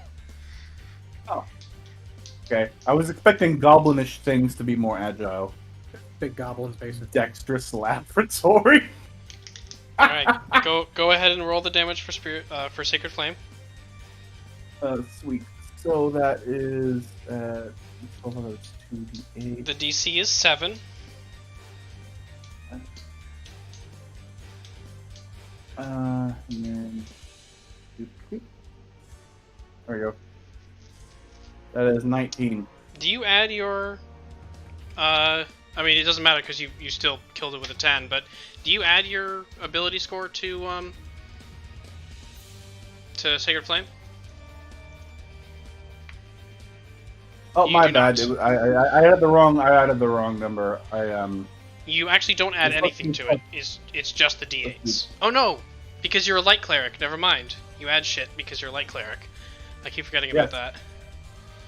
Yes. Okay. But it would be plus whatever It'd be your plus wisdom 5. modifier is. Yeah, plus 5. So. Yeah, I thought it was plus cleric level, but no, that's another spell I have. My bad. Oh no. So yeah, it's minus 4. So That's 15. fine. That's enough. That's my bad. Stop! He's already dead! Alright. Is that going to be your turn? Yes. Okay. Back to the top. Prudence. And Shigun, and Zook, I assume you move another 50 feet. Naruto running into the fray. You step back, smugly daring the enemy to attack you. Are your Hordens hidden? This will determine whether he attacks you or not. Yes. Okay, so he doesn't realize what you are. So, you take a step back that way, and of course, it's going to take a strike against you. Because why wouldn't it? You seem squishy. That's a 14. Which actually doesn't hit. Oof. Oof. Rough. Alright, that's Time for the review. I think Hellish Rebuke is only when you get damaged, unfortunately. Oh. But you're I a didn't tier realize 2 it- wizard, you can still punish him. Oof. Told the dad. Okay. Ooh. 18. Plus 18 plus 0. Yeah. And that still never hits. Oh yeah, has Told the Dead ever landed on this campaign? It hit once. Okay, you'll go over to 3. So that's 5, 10, 15, 20. You step back from 3. 3 is going to take an attack of opportunity. Oh no. Actually, yes, that's a 17.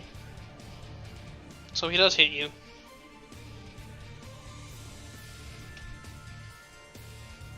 So you take...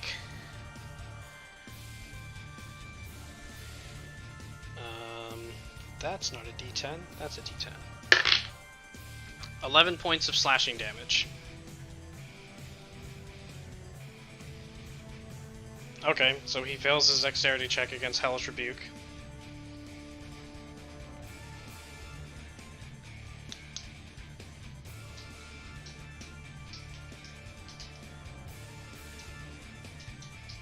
Okay, go ahead and roll the fire damage.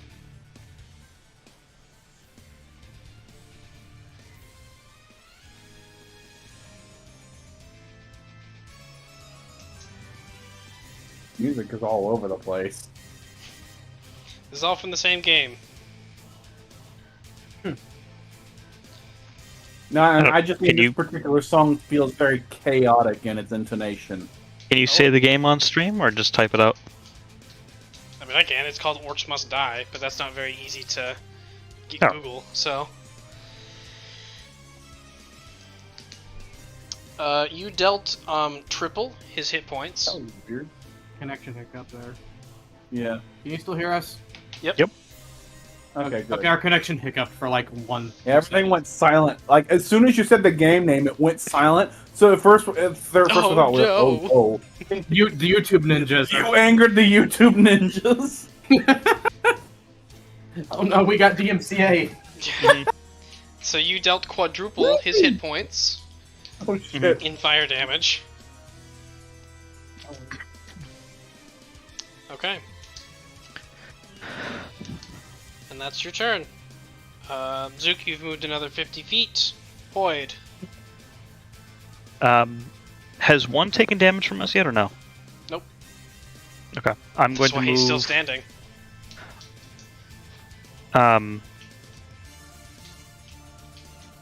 South of Prudence and west of Shigun. 15 feet there. Yeah, that'll do it. And I'm going to cast second level Dissonant Whispers at the thing.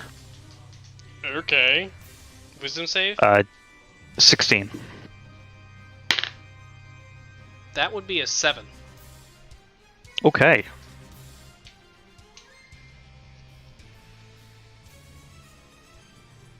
What is, Dissonant Whispers is... It's just straight damage, right? There's no other effect? Oh, there's another effect. Okay, what's the other effect? If you so that's 9 damage. Yep, he survived. And then I roll for hit points, so they don't all have the same hit points. gotcha. Have muddled thoughts for a minute. During that time, it rolls a d6 and subtracts that number from all of his attack rolls and ability checks. Okay, Dang. so this is an important sort of feature of these particular. Oh, I'm sorry. hobgoblins. That's a different spell. I'm gonna say that doesn't sound right. Nope, that's not static. As what I had. Dang, that's Immediately must immediately use his reaction if available and was far away from me as it can. Okay. They are immune to effects that force actions or cause mind control. Interesting. So he takes the damage, but he's not forced away. Interesting. damage. Similarly, they would also be immune to things like Charm Monster and stuff like that. So Okay. it's the same. Oh, it's a good thing same feature. good thing we explored that. Okay, so he just takes the damage. And here's another thing. As you push the whispers into its mind, you can feel it. You can feel them being repelled. Mhm. And when it would feel the effect as well, it turns and focuses straight on you, and says, in common, "There you are." Anything else this I have turn? I have a fan club. Not seen him before? Is that going to be your turn? I'm going to step back. Is the net still on the ground? Yeah, it's bundled up on the ground off to the side.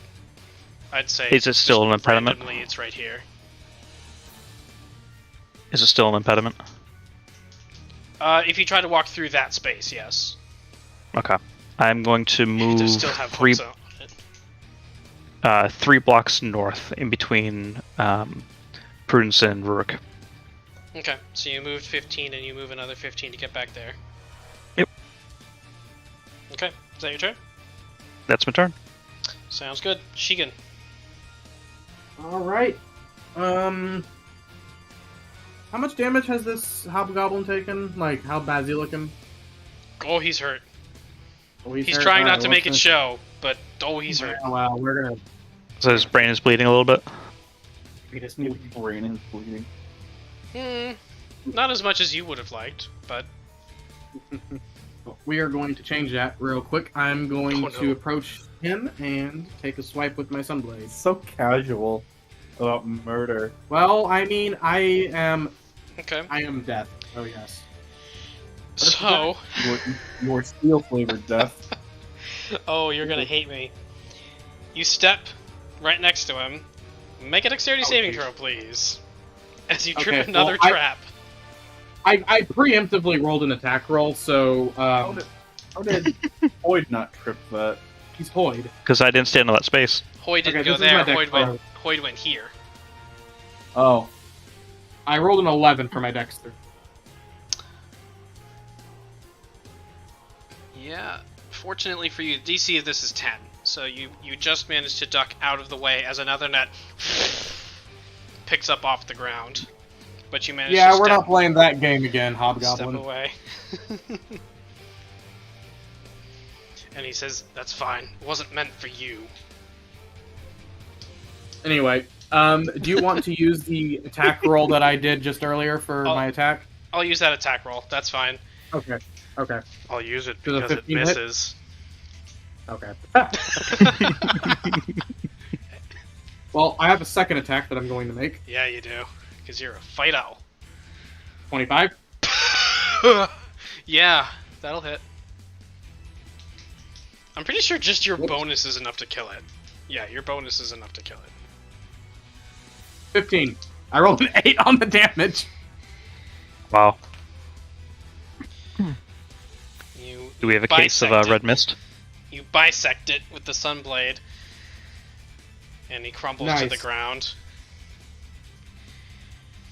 All right, is that your turn? But as he crumples, you see he extends a hand outward and points toward where Hoyd is, in Hoyd's direction. Okay. How much movement do I have left?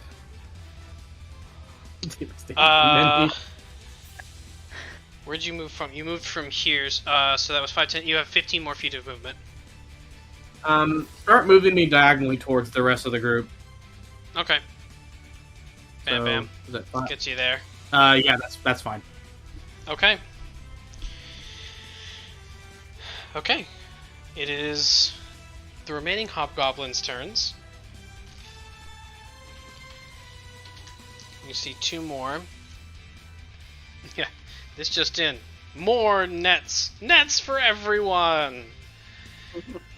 2 actually pop up from behind you. oh shit.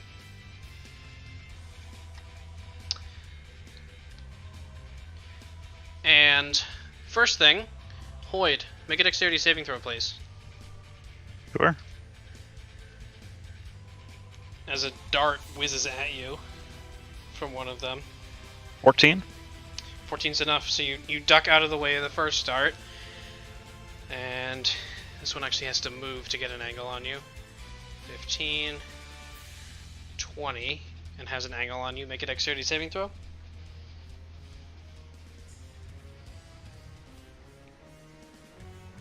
$25.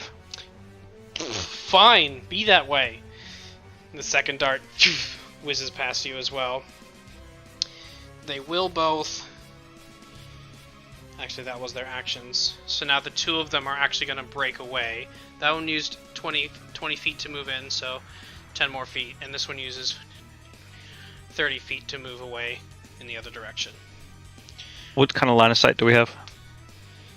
At the moment, you can see 6. You can't see 5. Prudence can see 5, although it has half cover from him.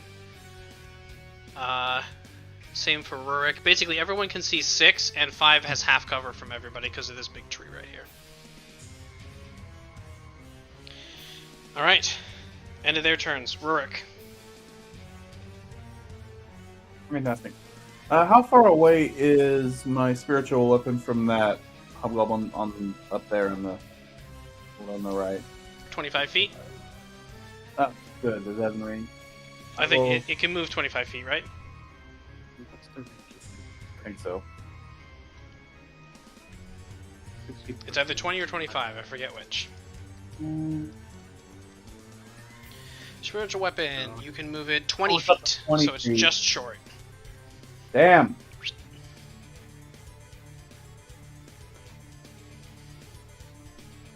Does moving it require the bonus action, or is that the actual attack? It's move and attack with your bonus. Okay. I'll just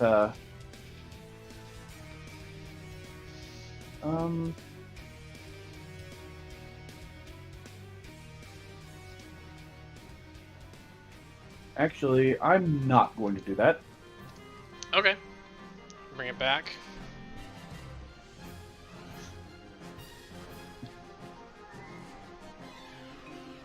It is intense music. Good lord. Sorry. Well, yeah. Sorry. Okay, go ahead. How far away is the furthest one? From you, Yes. about 40 feet, 45 feet or so. Cool. I'm gonna cast Sacred Flame on that one. Luigi. Okay. Fortunately for you, does not require... The cover doesn't matter. That is a 14, which I think fails. Mm-hmm. Because you're level 9. That is an 10. 10 on 5. Alright. Takes it, but he keeps on chugging. Then I'll use my bonus to use a Sanctuary on Hoyd. Okay. You cast I Sanctuary appreciate that. You cast Sanctuary on Hoyd. Good To have a call. specific bit of aggression towards you. I'm sure it's well earned. Sure. Okay. That's your turn? Yep. Prudence. Zook, you move another 50 feet. You're about... Well, you are now there.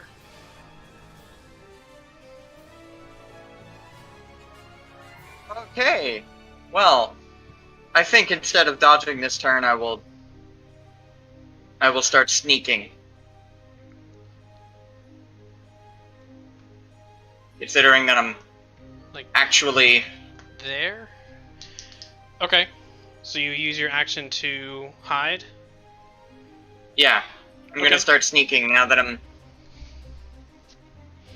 Okay, go ahead Now and make that a stealth I'm- check. actually here.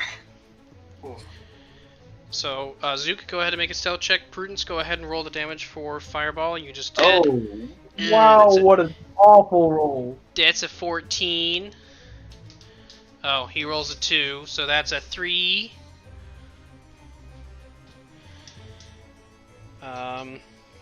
And...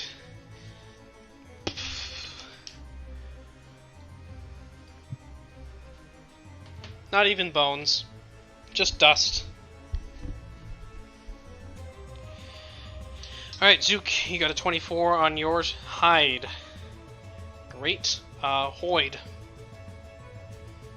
Or Prudence, unless you have something else you want to do. Okay, Hoyd. Was that the only one left? That we can It's on see. the- Alright. I will... Can I see 6 straight out? Does he have any cover? No, he has no cover from you. Okay. I mean, Rurik, but And- he's short, so... And And shoot I- over his head. I missed which one took damage. The 5 took damage. 5, which is now dead. Yep, and that 6 didn't take damage from the spiritual weapon because it couldn't get in range, right? Correct. No. Okay. No damage from the spiritual weapon, that one. Alright, I will cast another Dissonant Whispers at that one. Okay. Wisdom 16. 14. Fail. Alright, so that's...